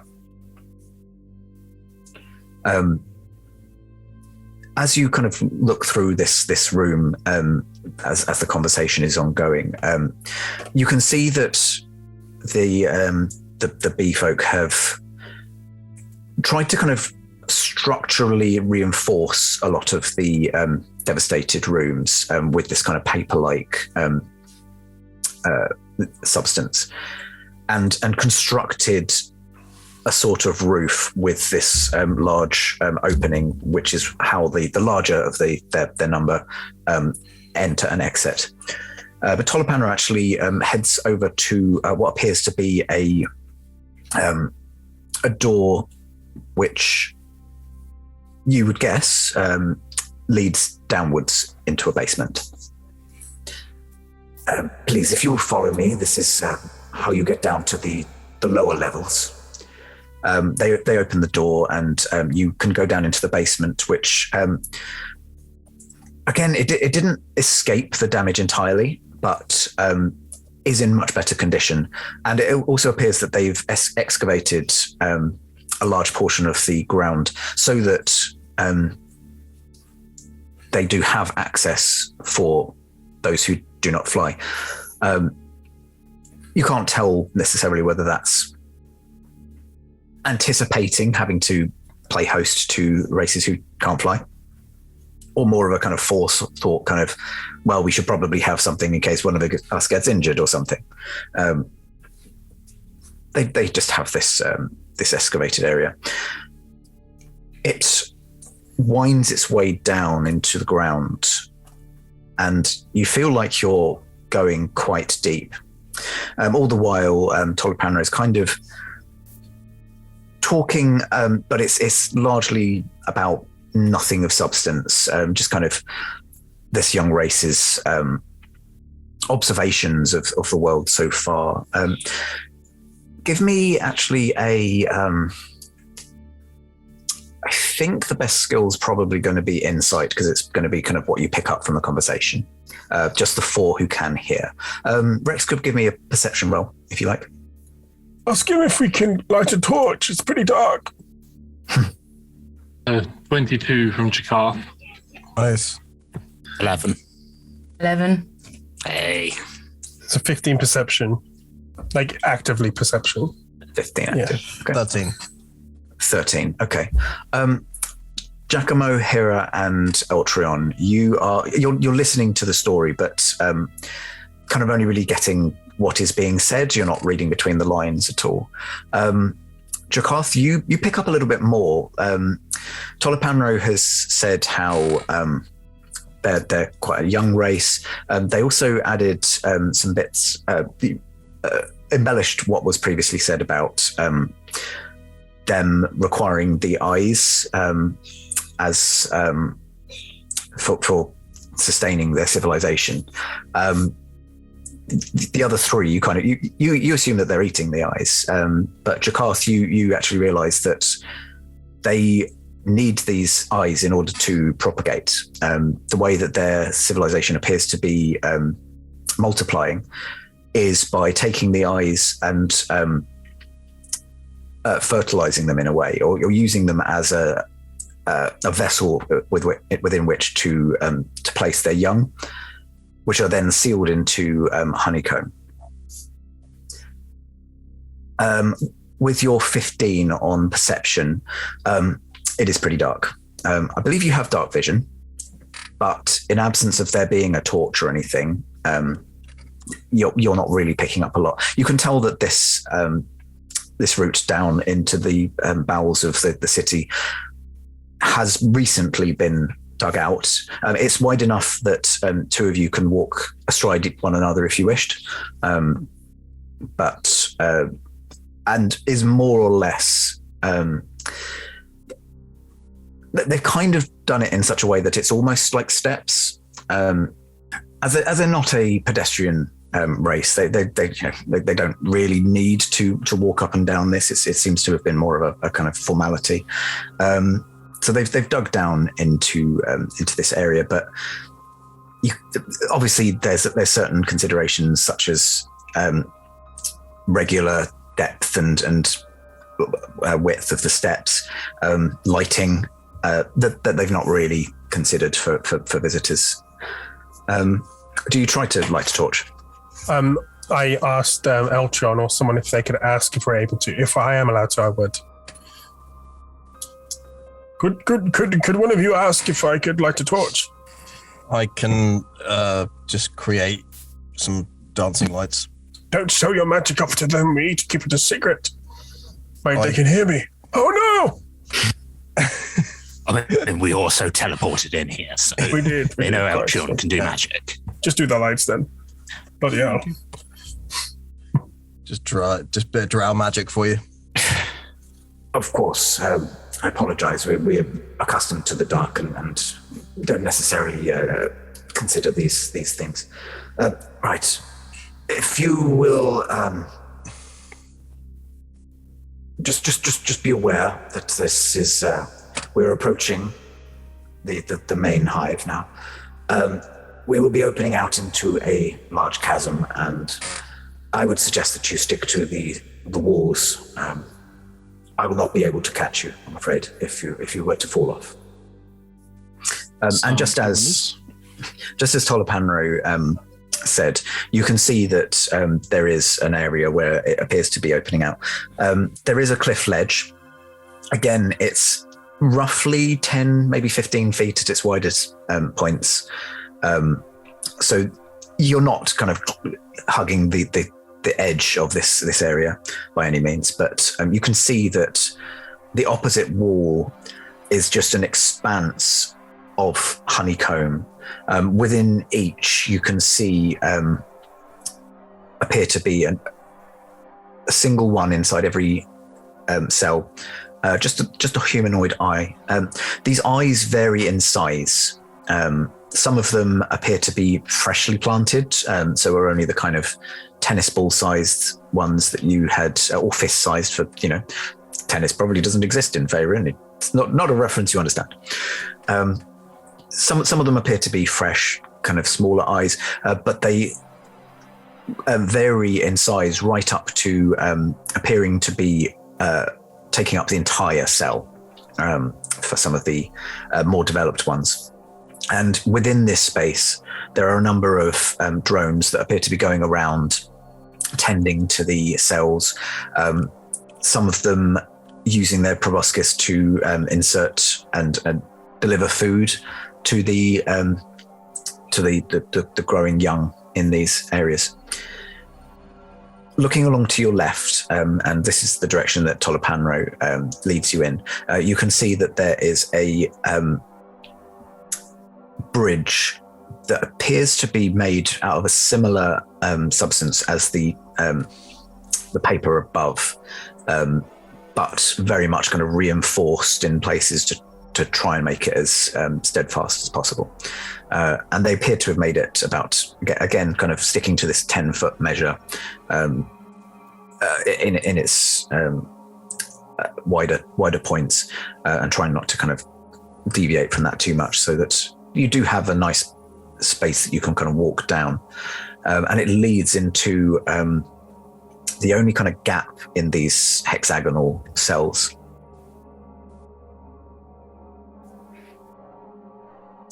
Do you just continue following Tolopanro, or do any of you have any reservations? I mean, yes, but not much we can do now.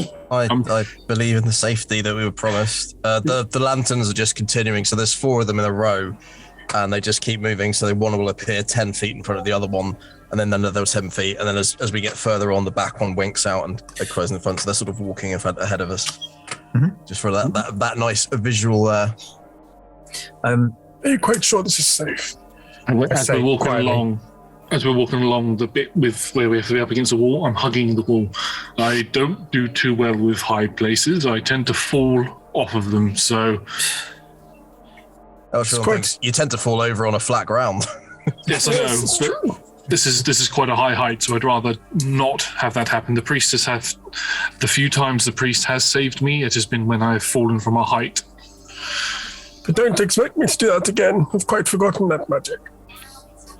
Literally, I don't have it prepared. The sphere help. If he was in 30 feet. I'd shift so I'm within 30 feet of the priest of all times. Do any of you look over the edge of this chasm? Yeah, why not? Yeah. Perception rolls? I would definitely be intrigued to see. I'll move a light down as far as I can as well. Secrets. I would definitely not. I'm not afraid of heights, but I know that as soon as I look over, I'll just carry on going. Yeah. Top. That's a 23 for Rex. Looking down the hall. 15. 15. A lot of middling rolls. Oh my another 10. 10. So yeah, Jakarth hugging the wall doesn't really see much. Those who rolled a 10, 15, and even Eltrion, as you're trying to kind of shine a light down, you can see that the honeycomb appears to stretch down the opposite wall as far as you can see, and you can't see a bottom even as far as your dancing lights will travel. And Rex, you see exactly the same thing, just endless expanse heading downwards. But with a 23, you don't have to roll to see whether you're dizzy. So could everyone just roll me a dexterity save? Mm-hmm. Not Jakarth because you didn't look, not Rex because you rolled high enough to perceive what you couldn't perceive. I've been in mountains before. This is bigger. 9. 11. I wasn't the tightrope walker. 8. Shifting my vision between dark vision and normal vision is a bit disorienting. So 8, 9, and 11. Right, you don't fall off. I'm going to lay that out now. I'm not making you fall off, but it is very much that kind of you stare down into the depths of this chasm and this maddening darkness, and it doesn't sit right. You feel like the main danger here, if not the hospitality, is probably just the location. On 100 feet deep. I think to Mr. Pretty B-Man. That's his name. It is his name now. Yeah. How long have you there, been actually. here to create such a cavern? This is actually part of the reason we chose this locale. We managed to reach out to a person who sourced this place for us. This is one of the only parts of Neverwinter that we were able to get close enough to the chasm, which had been magically sealed, however, not the whole way down, just shallow enough that we were able to excavate down this way. A person. His name didn't happen to be Ryan, did it?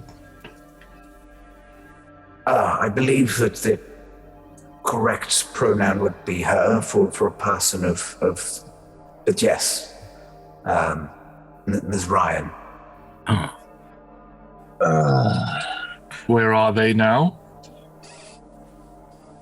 I don't know. She helped us with sourcing the structure upstairs, and that was all we really required of her services.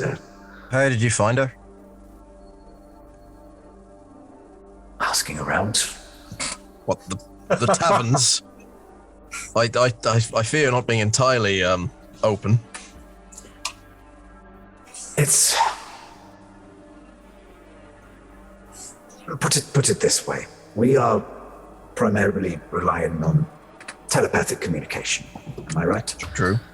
And I know that it's frowned upon. However, when we are in need of information, sometimes we do have to extract it from people who wouldn't necessarily have volunteered it.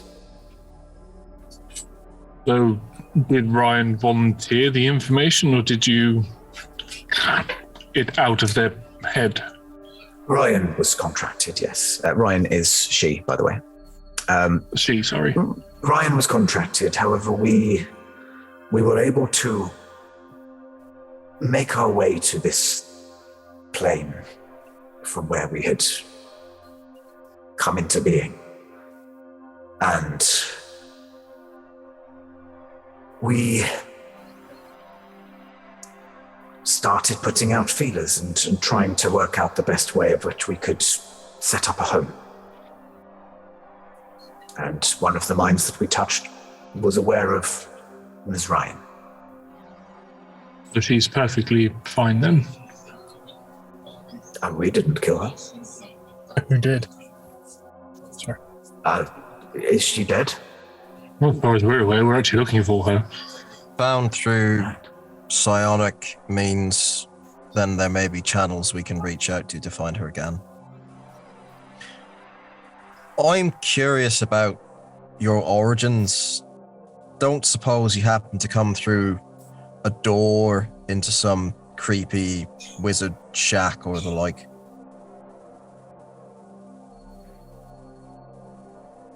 Not that I'm aware of. and they kind of look away as if they're communing, and you get some kind of reverberations, nothing tangible, but kind of almost vibrations on the network, as it were. No, not that I'm aware of. But that said, our first generations were not as cogent, shall we say.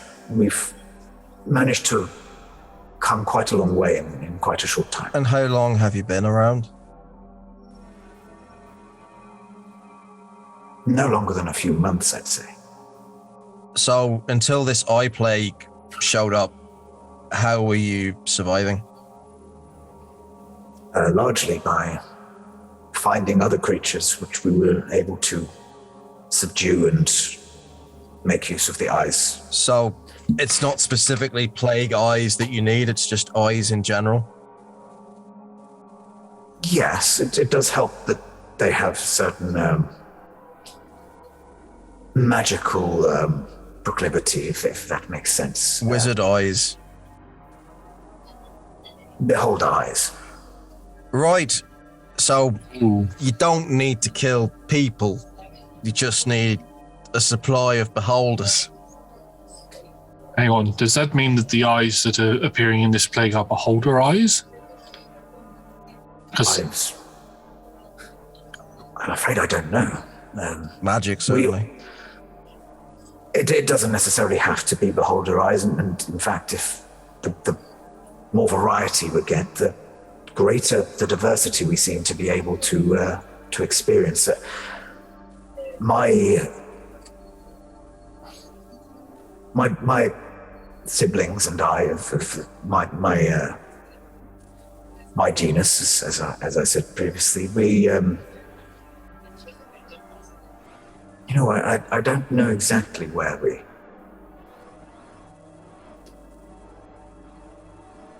Not entirely sure when we started to emerge.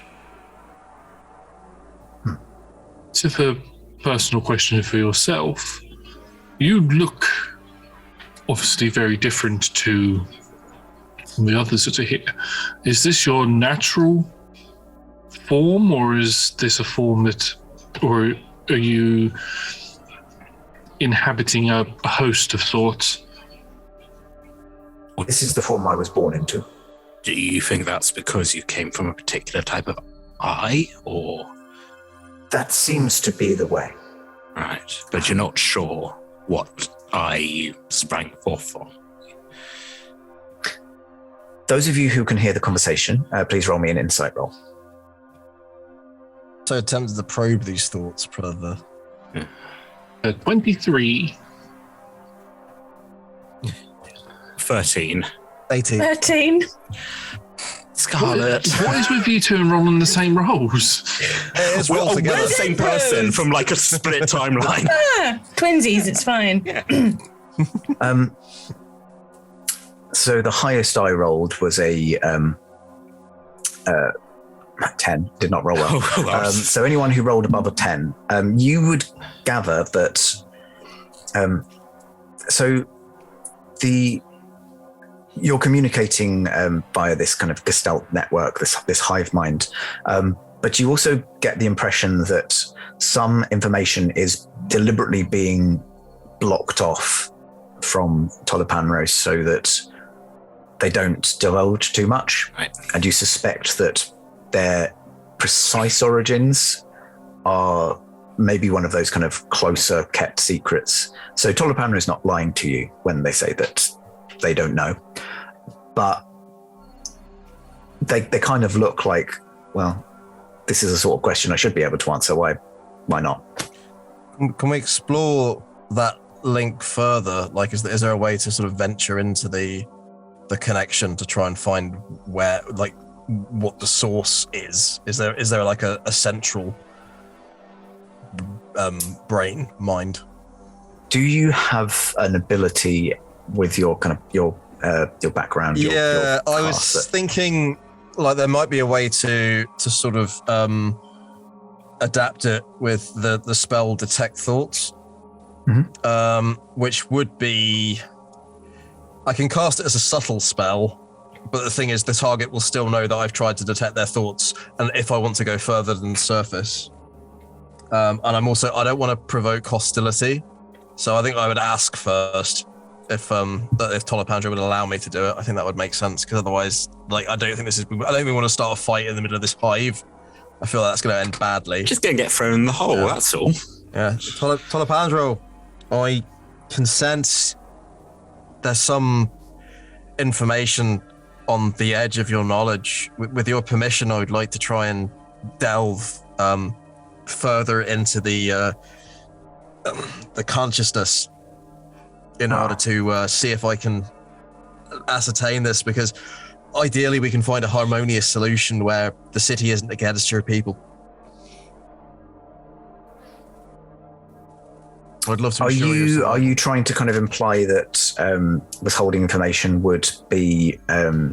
Are you trying to persuade them that they should kind of be forthcoming, or are you trying to kind of intimidate them and say that Neverwinter will come down harshly? I think from my point of view, persuasion. Eltrin genuinely believes that if these bees are seen as a threat, then the entire force of Neverwinter will be brought against them once Neverwinter gets organized, and they'll be eradicated, and they'll probably be blamed for the disease, rightly or wrongly.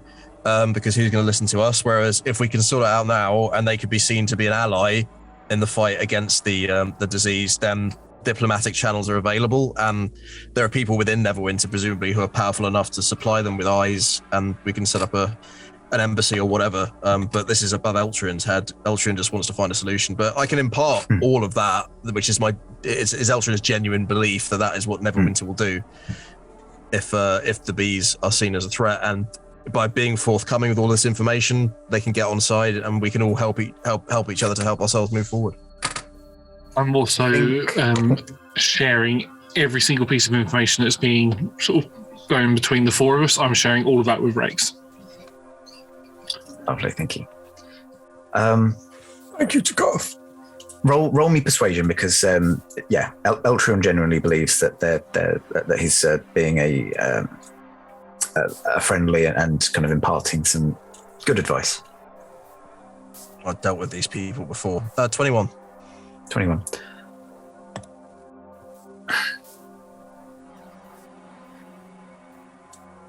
I appreciate your concern, my friend. I sense that the reason I can't answer your questions is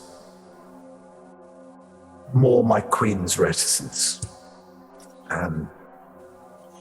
Perhaps if you wanted to have an audience with her, she might be more forthcoming. Would that be possible? I mean, you will be able to share an audience chamber. We will obviously request that you keep your distance. I think for building diplomatic communication, that would be positive. I think we've begun peaceably. We've begun peaceably, right? It's the way to continue. Just looking around at everybody. It was going to be a question that I was going to ask was there a queen? Do you act like a normal hive? Rex, we're going to seek an audience with the queen.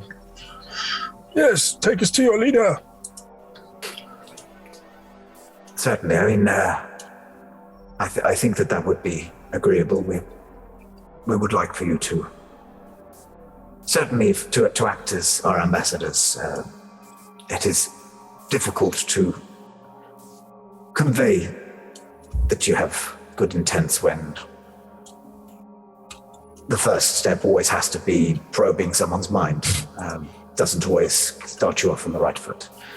And I have 2 right feet, so, never know which one to pick. Shall we cross the bridge? They have humor. You have you've had all of this conversation kind of on the side of the bridge. You have yet to enter into the hive proper. It's just walking along a bridge, so I'm not going to say you have to roll. This is not that kind of game where you fall into the abyss and do roll on your character. No, you can walk without falling. apart from Jakarth, but Who just cartwheels off the edge. I'll just take one step and just think, sod it. Whoa! It's just the Dark Souls bloodstain of Jakarth just rolling forwards.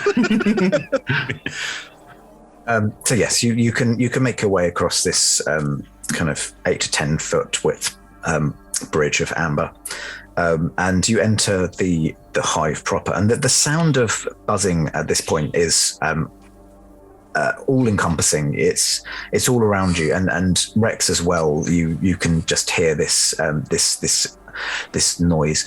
I'm wondering if we should make the editor's job easier. Should we all just do a buzzing noise now, and they can edit it in? Buzz. Buzzing. Ambient noise. To infinity and beyond. Buzzing noises. Buzzing. Great. There you go, editors.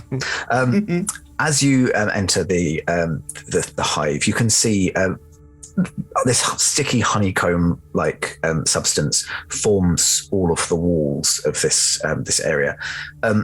The cells appear to be the kind of the external of this area, and then within it is a bit more like I guess almost like a dwarven or another underdark dwelling race, where they have segmented it out into kind of chambers, living areas for those that, like Tolipanro, are humanoid, and the Tolipanro leads you through one of these large chambers into an area which has opened up enough. There's a pair of soldier bees who have access via the flight down from the top of the chasm, and passing the soldier bees into. There's no doors. It's all just fairly not hewn, but it's constructed kind of as if from clay, but it's this honeycomb into a large 80-foot long chamber, roughly 50 feet wide. Again, there's a pair of soldier bees on the other side of the wall. There's a pair of other emissaries like Tolipanro stood to either side of a raised dais-like area, upon which is the Queen. Now, the Queen, in many ways, it resembles Tolipanro. She has the upper body of what appears to be a very attractive female elf with long, flowing. You're not entirely sure what her hair's made of. It's kind of wax. Yeah, kind of like filament almost. But she has this kind of long hair that streams down her back, and kind of strategically placed, for modesty reasons, areas of some sort of paper-like cloth. And then her kind of two pairs of lower legs appear to be a little bit more emaciated, less like she uses them. For her, the main way in which she differs is her abdomen is very large. Is actually brings her scale more in line with the soldiers. So she's just kind of got this very large hindquarters, probably largely from her role as propagator of this species. Don't laugh at the Queen, Johnny. Show some respect. God-ba-dunk-a-dunk. Leave her be. And she's got boobies as well. We're putting it out there. Yeah, so you're stood on the other side of this hall away from the Queen. And you do hear along the telepathic link a almost sultry voice, just, please do enter. Is that telepathically or out loud? That is telepathically. Unfortunately, none of the of this race actually have yet developed the ability to speak in the same way that most humanoid races do. Do they have mouths? Mouths? Yeah. They do, but the either side of their elf-like mouths, they do have two large mandibles. But throughout all of the conversation, they don't move their mouths. Something we can teach them. Your Majesty, What's going on? we've we're been invited here. to move forward, Rex, and meet the Queen. Oh, how wonderful. Is that the leader? Yes. Why don't you just join the call so that you can speak with them? I think it's best if one of us keeps a clear head and while you are delving into the mind brains. All right, A blank stare. it's got him already. They're eating his mind. Eltrion, lead us forward. I will follow you. That's the tease, eating his mind. Maybe, but let's go speak to their queen then. Sounds good. Just to the Queen, be like, and what should we call you, Your Majesty? What is your name? Tolapanro kind of turns to you and utters, Her Majesty's line is Lilai. Her given name would be Olage. My pleasure to meet you, Your Majesty. Olage Liline, if that's the polite way of saying it. So Orlajlye. All right, Olage Lalai. file that away from my psychic spell attack that only requires naming the creature. Yes. Oh, Sean. Shame on you. Well, I see what you've done there. I know that. Word puzzles.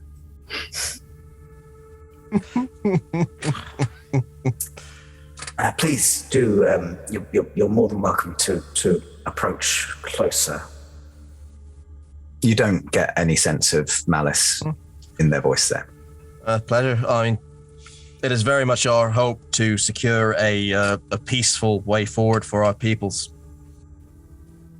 Of course.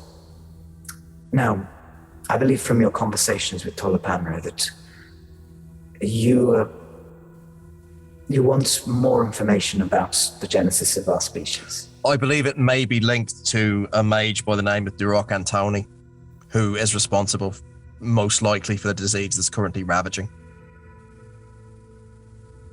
I wish I could give you some information on this person who appears to be of great importance to you. It may have something to do with your origin site. You may not have met them directly, but their fingerprints are all over the situation, so I can understand it. It may well be that they're behind this Ryan woman. I don't know exactly, but all the information we can get, we don't know what's going to be useful until we know it. And your origins being linked so closely to the eye situation and the manifestation of this disease and your being here, it might be a coincidence, but in all honesty, I can't see how it is. Roll me another persuasion check. There you go.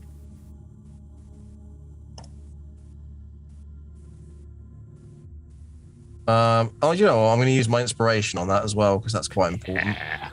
Is that a D6, Sean? Yeah. D8. Oh, nice. Mm. So that is a total of 28. 28. Nice. Nice. Her features, which up to this point had been fairly stern, she's obviously putting on a very kind of statesperson-like facade. She softens a bit and says, I understand where you're coming from. I'm being forthcoming. We are not aware of this mage. Certainly, though, as you say, potentially could be the reason why we have emerged, as it were. The best I know, the first of our number were indicates the soldiers at the other end of the room. You've already seen our drones, our main workers. When they began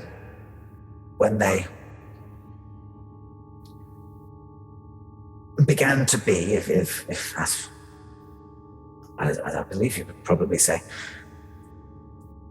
they were driven entirely by instinct. They knew that they needed to collect eyes for whatever reason. This is a hunger that we have not been able to decipher, and began preying on whatever creatures they could find. Initially finding that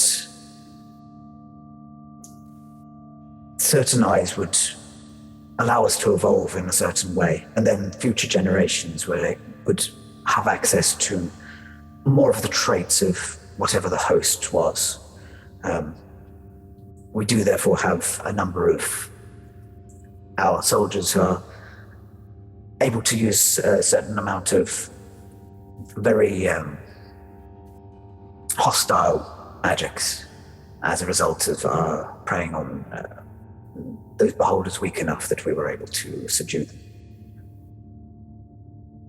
And at some point, again, I wish I could give you more of a timeline, but this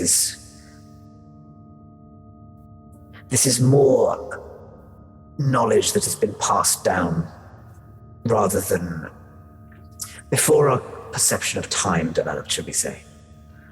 At some point in our evolution, we were made aware of this plague, which, forgive me for saying, is actually been a bit of a blessing for us. For your eyes, as they are, your real eyes, would not really be big enough to host one of our young. However, this plague allows you to manifest eyes which are suitable. And by using the eyes of those too far gone, admittedly, perhaps it took a bit of trial and error. But once we realized that there was a perfect ripeness, we were able to begin as a new stage in our evolution. And indicates the emissaries to either side of her. It's my understanding that through harvesting DNA of creatures of your stature, that enabled us to manifest ourselves in this way. Sorry, I'm just amused by the fact that DNA is a canon thing. Science has got that far. Yeah. We'll keep going with that one. No, I'm not slamming it. I like it as a term where even the Jack was like, I don't know what that means, but it sounds impressive. Devolved non-organic arcana. There you go. Jakarth, that last bit, could you ask her, before they're ripe, is there a way to backtrack? Before they're too far gone, is there a way to undo the curse? I'm itching still. Asking for a friend. Asking for a friend. Asking for a friend. What is there a way? Do you know if there is a cure for the curse when it is in its early stages? I fully understand that you would prefer to see a figure fully mature into the curse so that you may harvest the eyeballs. But say a close friend were to become infected, one of ours, and we wanted to cure them of said disease, how would we go about that? Your Majesty.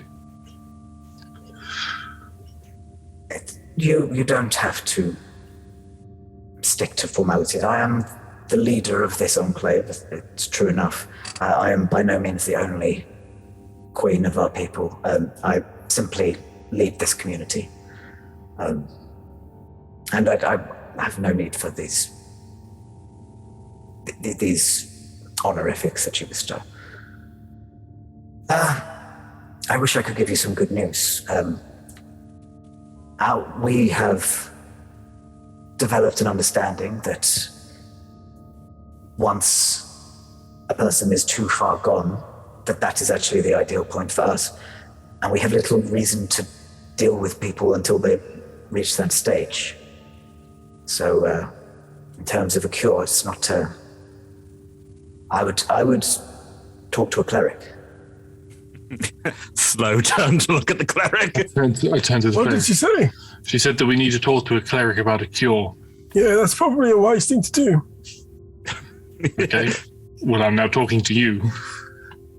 Well, if I could wait and pray in the morning and receive a different selection of spells from my deity, I may have more answers than I do, but judging by the rapid spread and the symptoms, I'm not entirely sure I have time to sleep and wake up and pray. Would anyone back at your temple? Well, you don't know how contagious this is. You all might be infected too. If I may, and those of you who are kind of linked, you understand that they only kind of gathered this conversation as soon as your minds had formed a response to it. I may be able to give you an idea of timeframes. Would that be useful? Yes, please. I was just about to ask that. Yes. You've all gone quiet. What's gone wrong? The point of no return, as I understand it, is roughly a day and a half of the time, as you would understand it. So, being candid, Looks over to Rex. your friend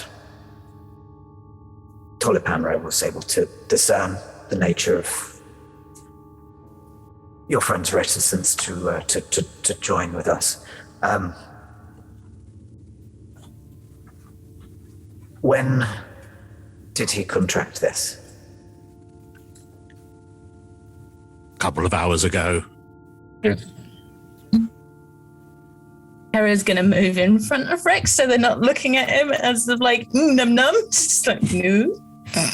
Oh, hello, Hera. Why are you going to back to me? Hi. She does kind of notice that and smirks a bit. And you've got at least 34, 35 hours before we'll come knocking. Clock just appears. Bum bum. Clock. And certainly, if we are to establish relations, and you know, we understand that there are limits of propriety. So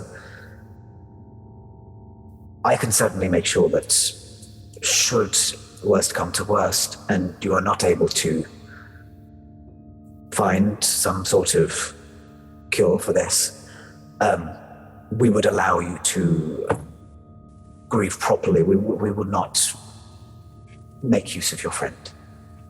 Oh no, feel free. Has that been translated to you? Yeah, I haven't told. Oh yeah, we're talking about that. Okay. Yeah. I haven't told the priest about how long he's got, or that they won't use his body. Keeping that, unless anybody else says it, I'm going to keep that from him for the moment. I don't want him to panic. I don't think we should It mention says you'll be fine for at least 2 months. Oh, perfect. Well, I've got plenty of time then. No rush. I'm going to have some tea. Let's go on a week's holiday. But just because there's other people who are closer to the end, we should probably still. Oh, of course, I completely agree with you, Yeah. Eltron. Those more in need than I should take our assistance. So we are, without a way to slow it down, we are left with one lead still, and that is Ryan. Oh, ask them who JR is. Yeah. Well, I'm filing away the fact that there's enclaves for days. How rapidly is this species spreading? And can they all speak to each other? This is interesting. But yeah, I will relay Rex's question about JR. There was a book with JR embossed on the front, upstairs, on a table.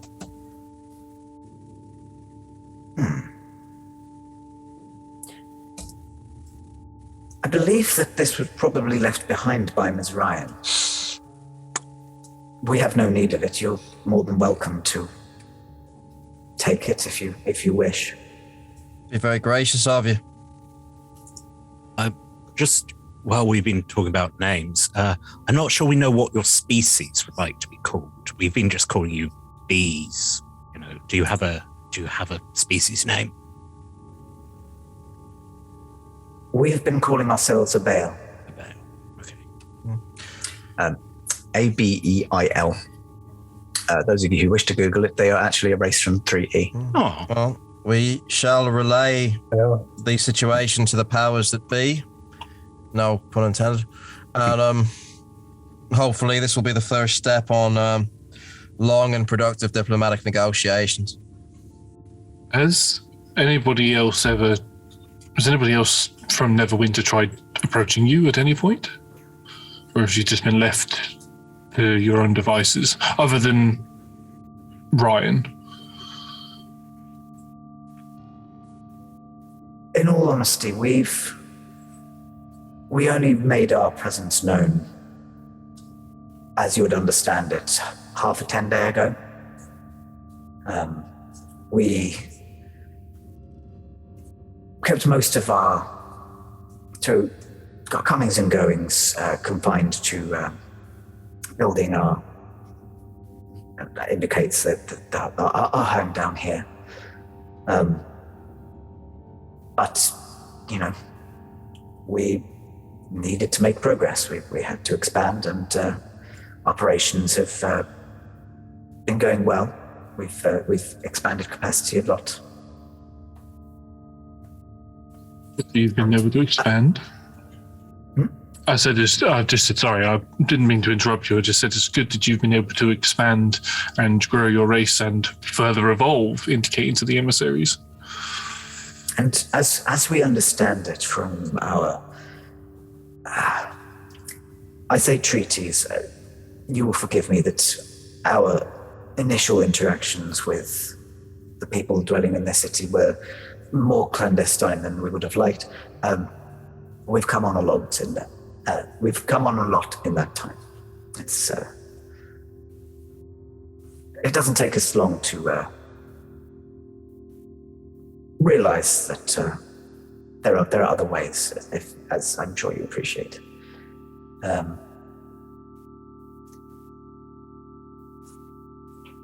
We are under the understanding that this area of your city is up for grabs, as it were. I'm not sure that the powers that be would necessarily agree with that statement, but for my part, I can totally see your point of view. They're not officially habitated at the moment. There are people who, as you're probably aware, do pass through this area trying to find places, but no, not generally. I suppose that my meaning is as much that this area is quarantined. Certainly, we appear to be immune to this this disease that is afflicting this area. Others are not, and unfortunately, those who have attempted to come too close are not met with the same kindness that we are. Are you left alone by the bloaters? Or do they try to attack you, if you don't mind me asking? I mean, most of them are rather incapable of flying, so... Good point. Ask them if there's any areas of the quarantined place that they avoid, or maybe they struggle with, or maybe an area they're being kept out of in this quarantined place. Might give us a lead on places they don't want to be. If someone passes that on. Do they Why you just said. Yes, they have ears. Forgot about that. No, we've been mostly harvesting in this fairly restricted area. We've not announced ourselves further out than the edges of this plague, as it may be. As the plague expands its borders, that's the point at which we begin to patrol slightly further out, where of course there's to be some sort of cordon or pushback from the city, then we would respect that. That's good to hear. I'm sure that would be appreciated when we communicate that. I must say, there is an area of worry, as I have as a cleric and a man of healing here.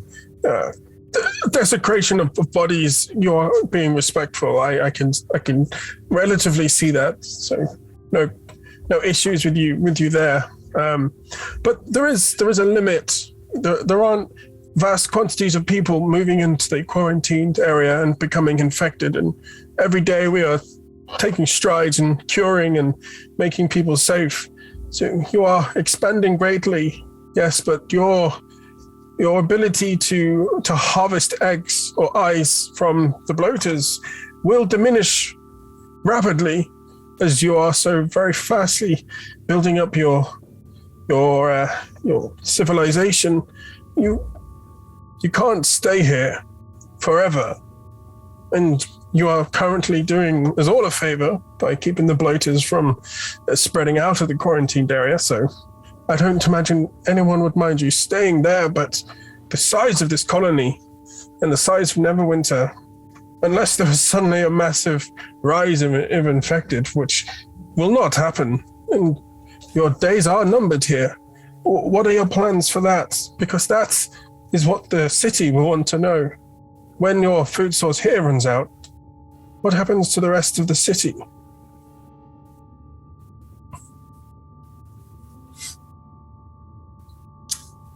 As you kind of understand the question, that's when it becomes tangible to the Queen. We share your concerns, and ethically we have developed from our humble beginnings. We were animalistic, we didn't know any better. We have developed more of an understanding the more we have managed to take on matter of your peoples. And it is something that we are hoping we will eventually evolve past. It will not be my generation, but when it comes time for me to pass on to our next queen, we're hoping that perhaps at some point we may have a means of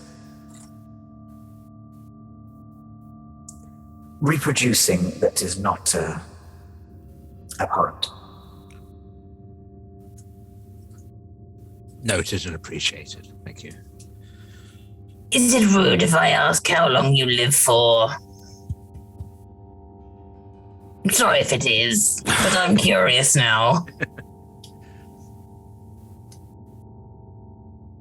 Well, I believe the oldest of us are about...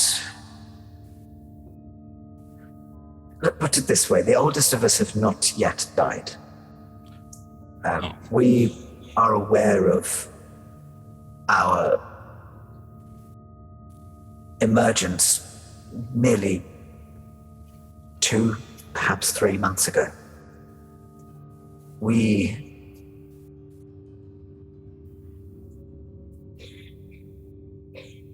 The oldest of our number, the oldest queens are still around. Those who do our work, they tend to expire either through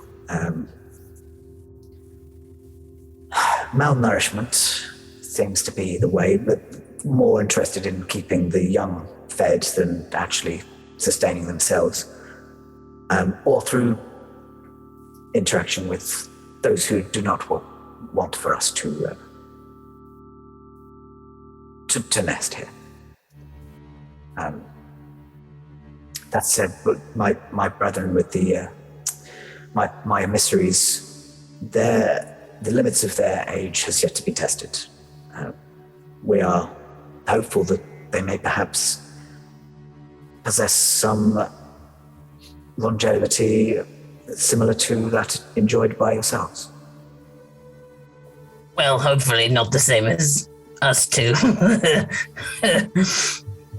So quite old, though.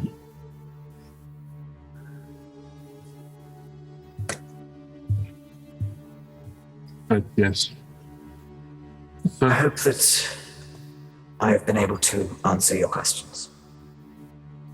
you have. Thank you very much. I feel that we have enough information to go to powers that be within Neverwinter, and the book that you mentioned we could take could also help us find Ryan and help us in our other mission that we have. And regarding our other situation,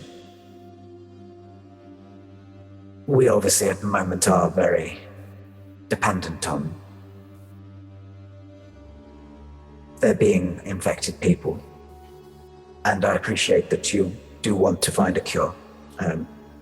We hope that we might be able to find a resolution that will allow us to continue in such a way until we are able to stand on our own 4 feet, as it were. Does it have to be, it is understandable, does it have to be humanoids that are infected, or could it be other creatures like, say, cattle or something? And then evolve into pigs and cows. That is a fair point, yes. That is generally how this has worked. We haven't yet encountered any infected with who have not been. Put it this way: there are plenty of rats around this area. We have yet to discover a rat that has had a big enough eye to have been of interest to us. And as far as I'm aware, the plague has not gone far enough out for anything larger. May I ask, perhaps, for a potential favor or a gesture of goodwill? As we are representing your interests to the powers of Neverwinter, and I absolutely understand that if we can find a solution that fulfills your need to continue surviving as a species and perhaps assist you in that way, but also fulfills our need to find exactly what's going on with the disease and find a cure for it. Perhaps one of your people would like to accompany us so that we can present them to the powers that be. Or equally, if we do find the reason and the source for this, if you can assist us in some way, it would go a long way to establishing cordial relations between our two peoples. Obviously, it's entirely up to you. I'm just putting it out there as a possible first positive step. There's a brief pause as they appear to be coming to a decision. You get a bit of chatter on the web, as it were, but Modem sounds.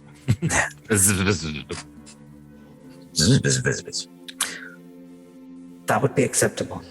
I believe that as Tolapanra has been your first point of contact, would probably make sense if he were to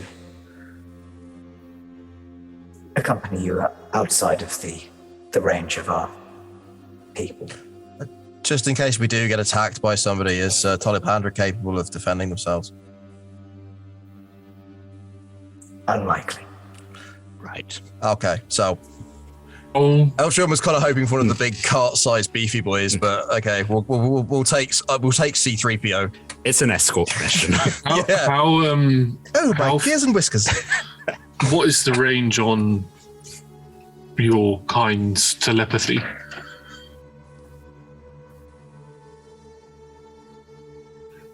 we haven't tested the limits. We've only really operated in an area that we've needed to, but generally we maintain contact via relay. So as long as some of us are out that distance, then our reach becomes further. Thinking maybe instead of taking somebody, last thing we want is for us to get into a fight and for something to happen to whoever comes with us. What if we were to try and keep the connection going, 1, 2, 3 of us stay connected to the hive, and once we have spoken to the leaders of Neverwinter, we can then relay that information back to the hive, and they could send an emissary, or the Queen yourself, if you so wish, could come along, or they could even meet in neutral ground. I am unfortunately confined to my chamber. Kind of indicates her large abdomen, descent, like the legs that do not appear strong enough to carry her weight. So I will unfortunately need to remain here. We have, however, the furthest we've kind of explored has been about half a mile. So if someone were willing to come at least within that distance, then we would be able to maintain a connection. Might I have a word with my friends here for a moment? Do you wish us to drop the link? Maybe. Can it be re-established? Wait, I can't hear you. I'm assuming that a lot of this conversation. For ease of clarity, yes.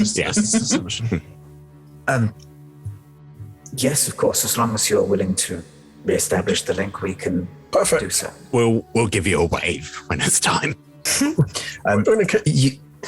Go on. No, go ahead. Those of you who had the link, you experience this this feeling, like the feeling of going into it is like entering a warm bath and being submerged, and leaving the link is like leaving a cold pool of water in a cold room. You have a feeling of kind of loneliness as suddenly you'd been enjoying the feeling of this kind of connectivity, this connection to your fellows, and suddenly it's like you are in a dark room on your own. What's wrong? You look sad all of a sudden. We just lost our community. It's weird. Oh, you still have us and me. So I'm gonna talk at you now. Not the same sort of connection, though, but yes. It's a rare privilege to undergo that experience. Sounds quite extraordinary indeed. Just want to quickly clarify a few things with you all. So, are we saying that we're putting our investigation into this plague on hold while we act as a bringer together of two races and we stop investigating the plague? Because it sounds like we can't do both at the same time. Maybe we can in a way. There's the book that's upstairs belongs to that of Ryan. The book itself will either hopefully have an indication of where Ryan has gone, and it might also have an indication as to the origins of the plague itself, and maybe even contain information regarding Antony, I believe it was you said, Eltrion. So it could be yes. Yeah, it could be a massive find for us.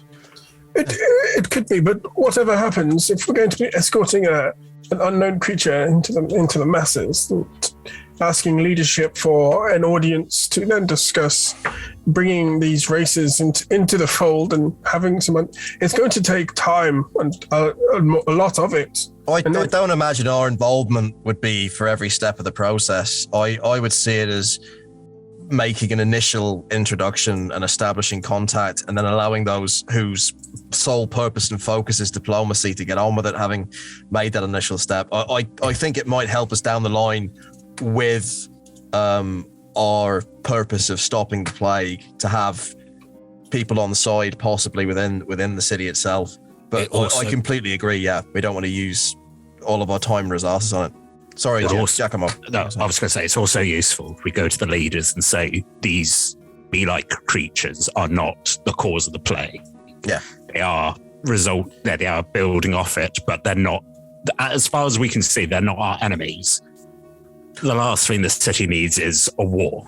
So Exactly. I think Quite, yes. I'm more concerned, but I don't have much time left before I can find a nonsense. You've cure. got 2 months. You've got 2 months. I don't know what you're talking about. I have That's, you know you've got 2 months. Yeah. I have 18 insight. I know that you're hiding stuff from me. I mean, if you I do wanna- all sorts of stuff, but I'm happy for some deception rolls and an insight roll. I We're can, actively doing this. I can insight. They'd probably like to see the temple. We should definitely go to the temple for no reason other than how pretty it is on the inside. 23 in insight. I got a 6 on deception, so I went, yeah, well, you've got 2 months, haven't you? So. 23 on deception. We got a 5 on deception. Well, 6. Ah! Eltrion is inscrutable. You don't manage to pick up anything from Eltrion. The others are slightly easier to read, shall we say? Oh, you definitely have 2 months, not 34 hours. Where'd you get that number from? What a ridiculous number to pull out of thin air. How's your hand? You definitely have 2 months. Just To the temple. Let's go now. I think our sole purpose should be on at least progressing our understanding of this new strain and heading back to the temple for my personal assistance. I don't want to die just yet. Although, of course, if death was to come, I would embrace it willingly. And maybe we can find some more information out, and then we take the emissary.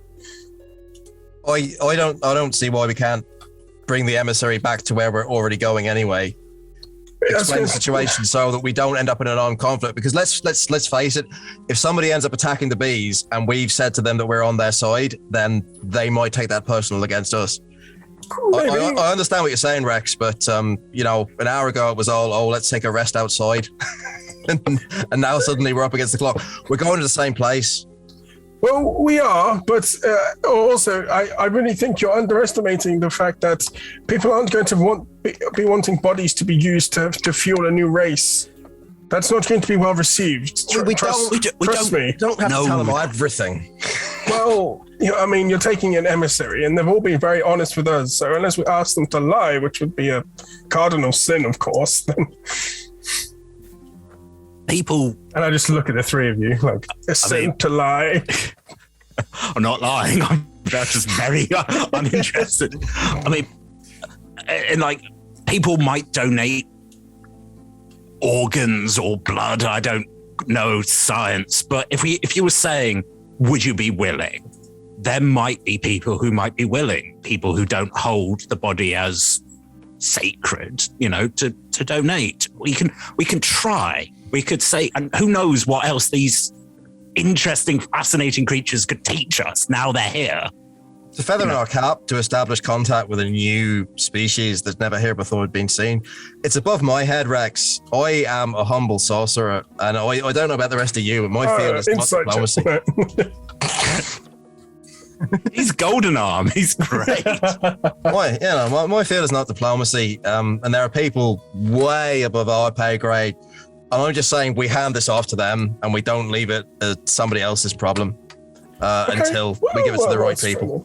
But that said, what do we do if the inhabitants of the city decide to turn against them? We have given them our word, We've said that we'll do what we can. Yeah. And the thing with that is as well is that the bees, they've actually been here for a number of weeks or months already, and they've not been disturbed longer than that. They've not been disturbed other than by bloaters that have come into the area. Yeah. So You're doing us a favour. Yes, and it would be safe to assume that with the plague still about, it's going to act as a barrier where people are not going to try and enter to attack them. So that gives us that time to... You say that, but you underestimate the Crusader-like aspect. I am a very open-minded cleric of death. And I fully believe also that the mortal frame is just a shell and our souls are our souls, completely separate. But a lot of my order, hearing that these things feast on the dying, or at least, use the things that spawn off them, they would come out here with flames and swords and whips and chains. And they wouldn't leave this place quarantined. They would clear it. And you run the risk of either making a trade-off and having peaceful negotiation, or you speed up the clock and bring the army of whatever army Neverwinter has, or the priests and clerics down upon their heads. All I'm saying is that your ideas on how it might go may not be exactly what you imagine. And we have to make sure that we talk about it with ourselves first, so we understand what we're doing. So we could be doing a lot of bad. That considered, what do you suggest we do? Do we not tell people? Do we just go investigate, cure? What is your suggestion, priest? I think that we should speak to somebody and get some higher pay-graded people, but parading one through the streets and taking it to a public temple, of which many civilians are attending for their own cures and ailments and other transmittable diseases, wouldn't be the best idea. Right. So the best idea is take this journal, take some evidence of their existence, and say, we've negotiated, we can set up a meeting, and then facilitate that. On the other side, maybe it is also fair for us to go talk to someone and say the bees are willing to communicate, rather than us bringing an embassy, an ambassador in who's slaughtered. We've established that they can communicate over a wider distance. We can go back and say the next step is to bring someone into the city. Maybe it would be the kind of thing not to bring, our new friend into a hostile environment. That's not... Or potentially, people make judgments instantly like that. And even if the leadership knows that they're good, if the common folk decide that they're evil and what they do is bad, then we have... Are you saying that you think your order will be violent towards them for desecrating the corpses? Is that your belief? It took a long time for me to convince many of my order that Hera was not a threat. Sorry to use you as an example, my dear, but we destroy the undead. You've all heard stories. I could click my fingers and destroy many of them if they were near me. And it took time. It took time, and it took gentle negotiation and evidence to show that Hera was not a threat, and nor are many of the others in the city that are registered. Which just can again head tilt to that one. That they are not a threat, and to do that was not to display what Hera was to everybody instantly, but to show her character first, and then what she was. These bees, as you say, have been helping us, and that should be the first thing that we deliver. But don't show off exactly what they are yet, because I believe that may be Our instinct upon seeing the bees was to go there and talk about burning this place down to the ground. Only when we stopped and talked about it did we discover. Yes, we didn't do that. We didn't. I'm going to make a perception check to see, because the bees would probably react to that. Have they been listening to what we've been saying? Probably. Give me an insight roll. See if you can read their faces. Yeah, this was trying to be a private. I wasn't shouting this out as I normally would be. But I think it's fair enough to also just go, that's quite literally inflammatory. And if someone was like, you're like, got you. You're a nosy neighbor. With a 13, you're not getting much of a reading, but no one seems to have reacted. Right, so they probably have been respecting it. So, and I'd probably add just for Rex, because you've got passive insight. What's 18 passive insight? 18 passive insight. Just kind of your passive reading of these people. They never reacted to what you said until someone else heard it and translated it for them. You figure they probably don't speak common. Okay. It's more that they establish this link and then language becomes immaterial. So that was the thing, because Eltrion started the communication, then he communicated when we arrived and opened it up to the rest of us. Okay. Eltrion is filled with a visible disgust at the continuing parochialism of humans. I mean, there are people in Neverwinter who still see him as a threat, but nothing other than the fact that he can speak with his mind. I mean, not even getting into the drow thing, which I know we don't really go into deeply on RT, but it's I don't know what it's parochialism canonic. means. Parochialism is like small-mindedness and narrow breadth of experience. So the fear of the unknown and like anyone with their newfangled customs coming over here, eating our eyes. You know, I mean, similar as a walking Delicious corpse, you know, and being told, "Oh no, you're one of the good ones." Constantly, There's a sort of eye-rolling frustration. Yet again, this is the thing, because the thing is, he knows Rex is right, but he's not going to acknowledge that because it shouldn't be how things are. I think it is the concern to have someone saying, I know these people, they will react violently no matter what we're doing. That's concerning. Well, it's the potential, is what Rex is saying. Is it's a potential. We stir the pot by doing it like this. The beehive pot. The one counterpoint. The one counterpoint to this, if the leaders do decide to get up in arms over the fact that the bees take the eyes of those who are too far gone, and they evolve through taking those, as we can see with the emissaries, they are more elven in appearance. What was their other food source? Beholders. I wouldn't want bee people who have evolved from beholders to be around anywhere. I fear that they would be a much bigger threat than... But they already are, though, right? That's how they started. Yes, so we don't know what their capabilities are. They can help hunt beholders. Beholders are bad. Yes. They can assist with that. It's a bargaining chip, if anything. If anything, and it also stands that if something was to break out between the people of Neverwinter and the bees, what's to say that these don't have beholder abilities?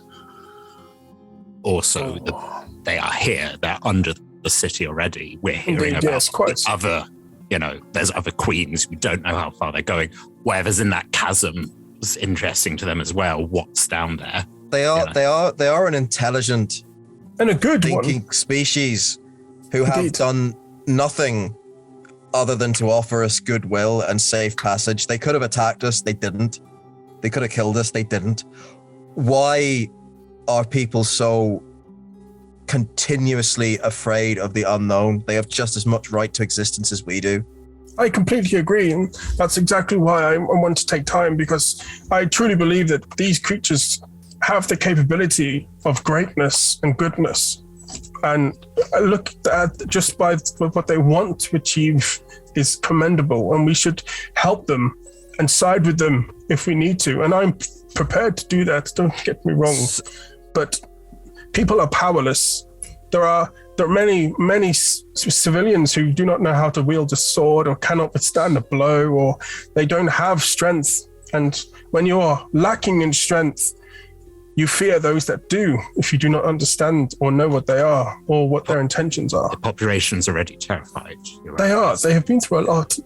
So, can I just, for clarity, yes, we're going to get that journal. We're going to keep exploring that. We're going to go to the leaders of this city. We're going to communicate that the bees are willing to communicate and that they exist. And how good they are. And that they're good. We will then almost sort of let that happen while we try and track down Miss Ryan. Is that the plan? Yes. Okay. I agree. Hera? Elshrion turns away in disgust, but doesn't voice an opinion to the contrary. I think because I've been standing, I might just try and put a hand on your shoulder a bit and sort of just go a little bit of going, I kind of understand, but I'm trying to keep. And there's just a... Yeah, feeling the shrug, and then just give a little squeeze. The one comfort that I personally feel is that these bees will be protected for the moment with the plague. I don't feel that they will be hunted or attacked or anything while the plague and the bloated are around. So once we are on track to find a cure, then establishing that connection is going to be important so that once the plague has gone, the bees are then not vulnerable to attack from the rest of Neverwinter, which is not what we want. They have, as Eltrion has said, they have provided us with, absolutely fantastic hospitality. They have been kind to us. They've allowed us in. They've allowed us to meet their queen, people who they've only just met. They do not deserve any prejudice against them or violence against them from anyone. I agree, yes, quite. Well said, Jagoth. No, so we, from my point of view as well, it would be that we protect them. Not physically by being in the way, but by finding a cure and establishing the connection. We have also established that the timescale they seem to be moving out is incredibly speedy. They said they're looking for it. This has all happened in a couple of months. Who knows where it may be, how long, in a couple of weeks. If it turns out it's just remove curse and that's the cure, well, how long is that going to take for us to spread that out? There's things we can do. And I said, if we open communication, they have an understanding of it, having witnessed it, having picked up the eyes, maybe something will happen. Gods, if we infected bigger animals, that's not the best, but, it's our solution to ensure survival of a species. There's many things we can do to work together to find a common ground. And as Jakarth said, maybe people will be willing to donate their bodies post-mortem to help these races reproduce while we find one. But we need to be careful for a city already on edge.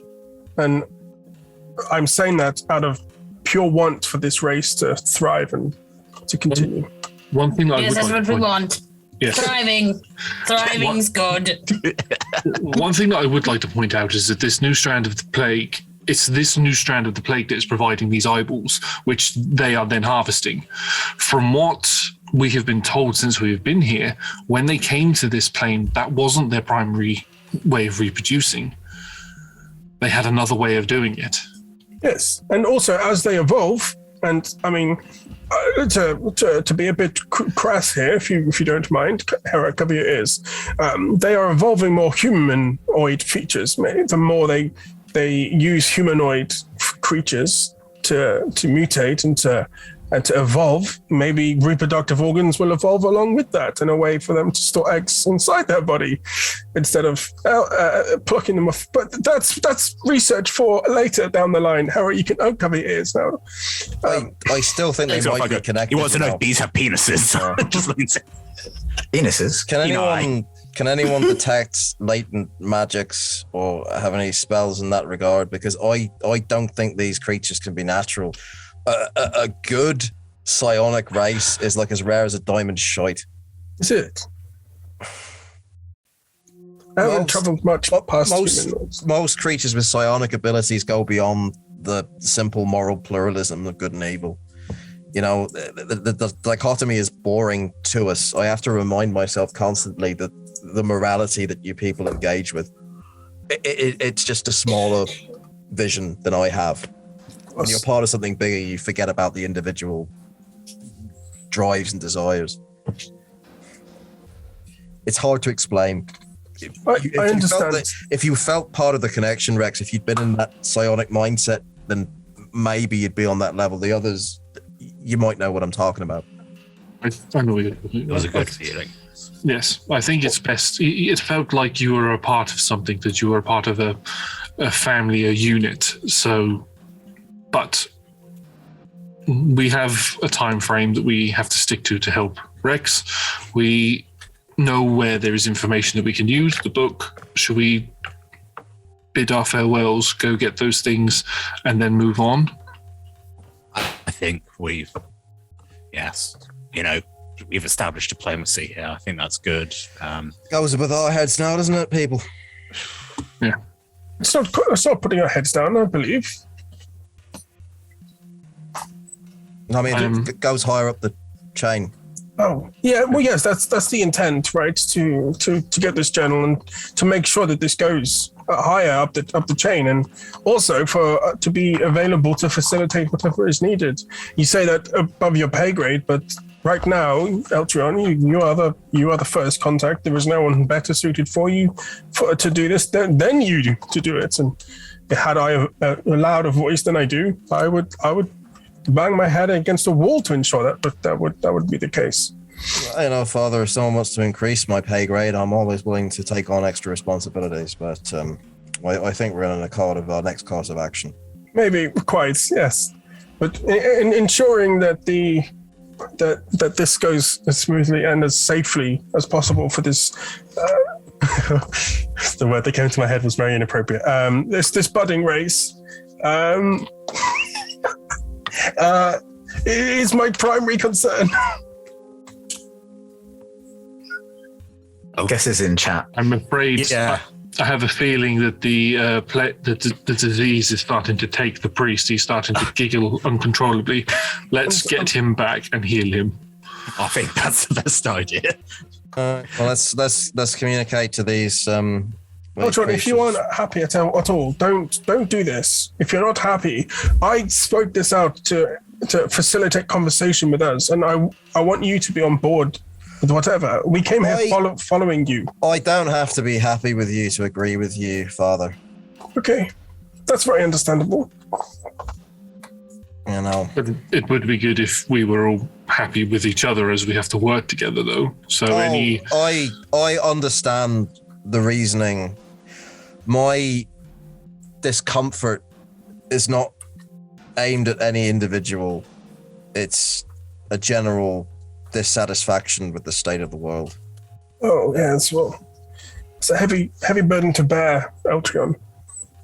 Well, that said, if we can do some good, if we could bring this new civilization into the world, that's some good, you know. I certainly know Fingers is harp-shaped pin. Many people who would be very interested in this information, so perhaps I should make them aware. Whatever we have in our arsenal to ensure that this race is integrated peacefully, we should use. Agreed. agree. Then you do your mind bubbling and get, well, yes. Well, I think that's enough of me speaking forever. Are we inspired again yet? That's my temp HP. You already have it. More, damn it. Do you indicate that you're ready for the link? Give it away.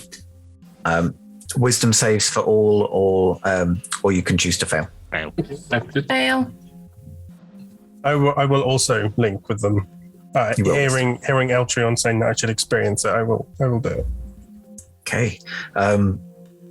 You are all again subsumed into this consciousness, joined together in this this link as your minds expand outside of the confines that of your everyday experience, and you feel the warmth of this community for the first time, Rex, as you start to become aware of goings on around the hive beyond that which you're experiencing with your own senses. Good timing. We were just celebrating. There's been a birth of a new generation. Congratulations. Who said that? Yes. No interesting mutations just yet, but we're getting there every day. Was that from the eyes that were brought in recently? Or Not significantly recent. Oh, if it's the original eyes, I guess beauty is in the eye of the beholder. what's sponsored by Idol Champion? Roll credits. The bees all do. The Avail do all have a polite kind of. Not polite in that they didn't find it funny. They found it very funny, but obviously they're standing on ceremony. That's such a strange thing to have in our heads. Eltrion covers his pain with psychic puns. Yeah. Have you reached a harmonic decision? We do have an accord, yes. We feel that with the situation being as volatile as it currently is, it would be best if we brought word of your people to our leaders first, and the contact was then established later on, because we simply cannot guarantee 100% exactly how they will react. So we will let them know how to contact you, but keep your exact presence and numbers and information of that nature safe. And speak of you in the most glowing of terms to establish cordial relations. And we will take the book and we will try to cure the disease and find out exactly what is happening with Antoni. But I give you my word that I will impress upon, and I'm going to try and... Can I say something in the mind without the others hearing? I would say that because you're familiar with psychic communication, you would know a bit more about channeling. Yeah. It's not anything nefarious. It's literally just like, I have contacts within a very ancient and powerful order whom I will be speaking to personally to represent your interests, so have no fear in that regard. And anyway, that is the situation, coming back in with everybody, and that is the plan moving forward, if that meets with your approval. That is acceptable to us, and we understand that these things take time. We understand time in a very different way that you do, but we know that this is going to be several generations in the work. Yes, we measure time in hours for obvious reasons. Our generations work in hours. We would also like to express gratitude for your hospitality. As you understood, we were quite nervous about this, but we are very grateful for the kindness you've shown us. Understandably so. We recognize that. We recognize what we are, what we've come from, and we hope also that you will appreciate that we are growing in more ways than one. Are we going to come back in a couple of days and all the bees are going to be wearing suits? They're all driving space cars. They're all Blackberries now. Are we going to come back in a few days and find that there's a different queen? One. My lifespan is not that short, but I'm not planning on passing on the reins just yet.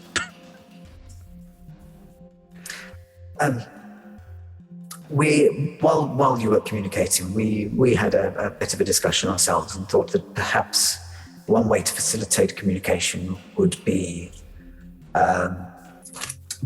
Clicks her fingers, and one of the emissaries that had been stood next to her comes forward, holding a hexagonal, like a miniature version of one of the cells that you'd seen outside. This is an artifact that we've been able to craft, which will enable you to communicate with us. Oh. It's effectively a sending stone, but a bee-flavored one.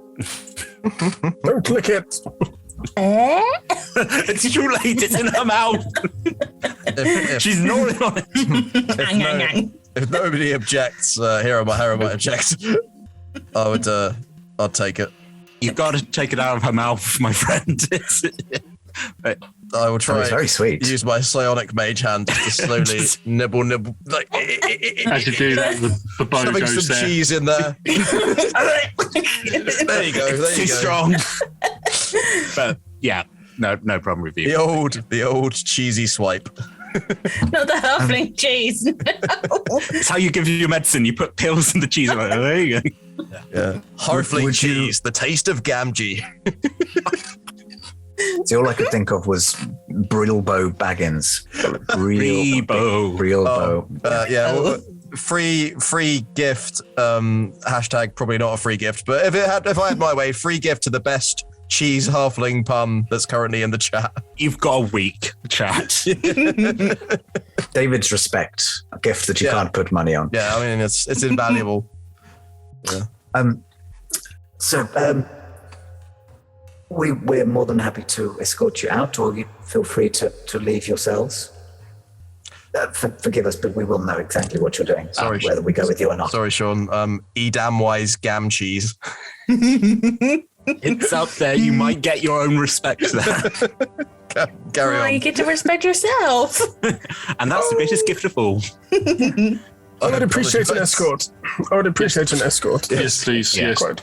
I'd rather have a straight exit out rather than getting lost. It seems like a bit of a maze around here. 100% agree. Of course, Tolopanro lead the way. And Tolopanro will lead you just back the way you came out of the large chamber. And you aren't accosted by any of the bees. They're all just going about their own business, their own business. You cross the Amber Bridge and ascend the excavated stairwell out and into the house again. Who would go and pick up the leather-bound book? I probably would if I saw the location. saw of it. Yeah. I'd be expecting you to pick it up, yeah. It was quite. Oh, it was. No, where's the table gone? Oh, wrong room. Someone's taken the table. Just starts rolling around in a ball. Just pointing it out. That's a table, right? Oh no, I'm in the kitchen now. No, Just sort of Everything's pushing, on fire. like a psionic mage hand, just pushing the book slightly further every time you reach for it. Meanwhile, Rex is like tangled up in a mop. As you psionically push the book closer and closer to the edge, it tips and a leaf that is slightly loose slips away. And as you look at it, all you notice at first, Amir, the illustration on this piece of paper appears to be of a person, arms spread out wide, back to the artist drawing this poster, wearing Giacomo's coat, and that's where we will end. Why is he wearing your coat? Am I the Bee King? You've got to tell me I'm the Bee King. What an ending. Thank you very much for joining us in today's very diplomatic, I think it has to be said, episode. Yeah. We met the city street gang of the beaky blinders. I mean, there were plenty of opportunities. I have stat blocks for You could have fought a drone. You could have fought a soldier. You could have fought the emissary. Had you wanted to do that, they would have had a decent stat block worthy of you all. But diplomacy won out today. So, Nice. I'm glad. Yeah. Thank you for coming along with us on that journey. If you enjoyed tonight, we play every Monday and Tuesday from 6 p.m. GMT. I think 10 a.m. PT. I don't know what these acronyms mean. You can Google it. 6 p.m. GMT. That's when we play. We also play on a Monday. We're going out on Tuesday, so we also play on a Monday. Again, 6 p.m. GMT. Other time zones available. And you can join us on Friday for our Talk Together talk show, the chat show where we interview our players via the method of dice questioning. Tom can probably tell us more about this. Praise the dice gods. Yes. Stay classy at the table. Never forget. Yes, question, Lord. All of our shows are streamed at twitch.tv/rolltogetherrpg, and you can find all of our content archived at youtube.com/rolltogetherrpg. There are also podcast versions of all of our shows available everywhere. Just search for Roll Together RPG or let us know if we are missing one. Massive thank you to our D20 Club on Patreon. There'll be a link in chat now, so do join them. Every penny helps us make all of this lovely content that we make. Big thanks again to our sponsors, Hero Forge, Ultra Pro, and Elderwood Academy, and our supporters, D&D Beyond, Idle Champions of the Forgotten Realms, Warriors of Waterdeep, and Level Up Dice. And don't forget, we're all over social media as our Roll Together RPG. Thanks for watching, and we'll look forward to seeing you soon. Bye. Bye.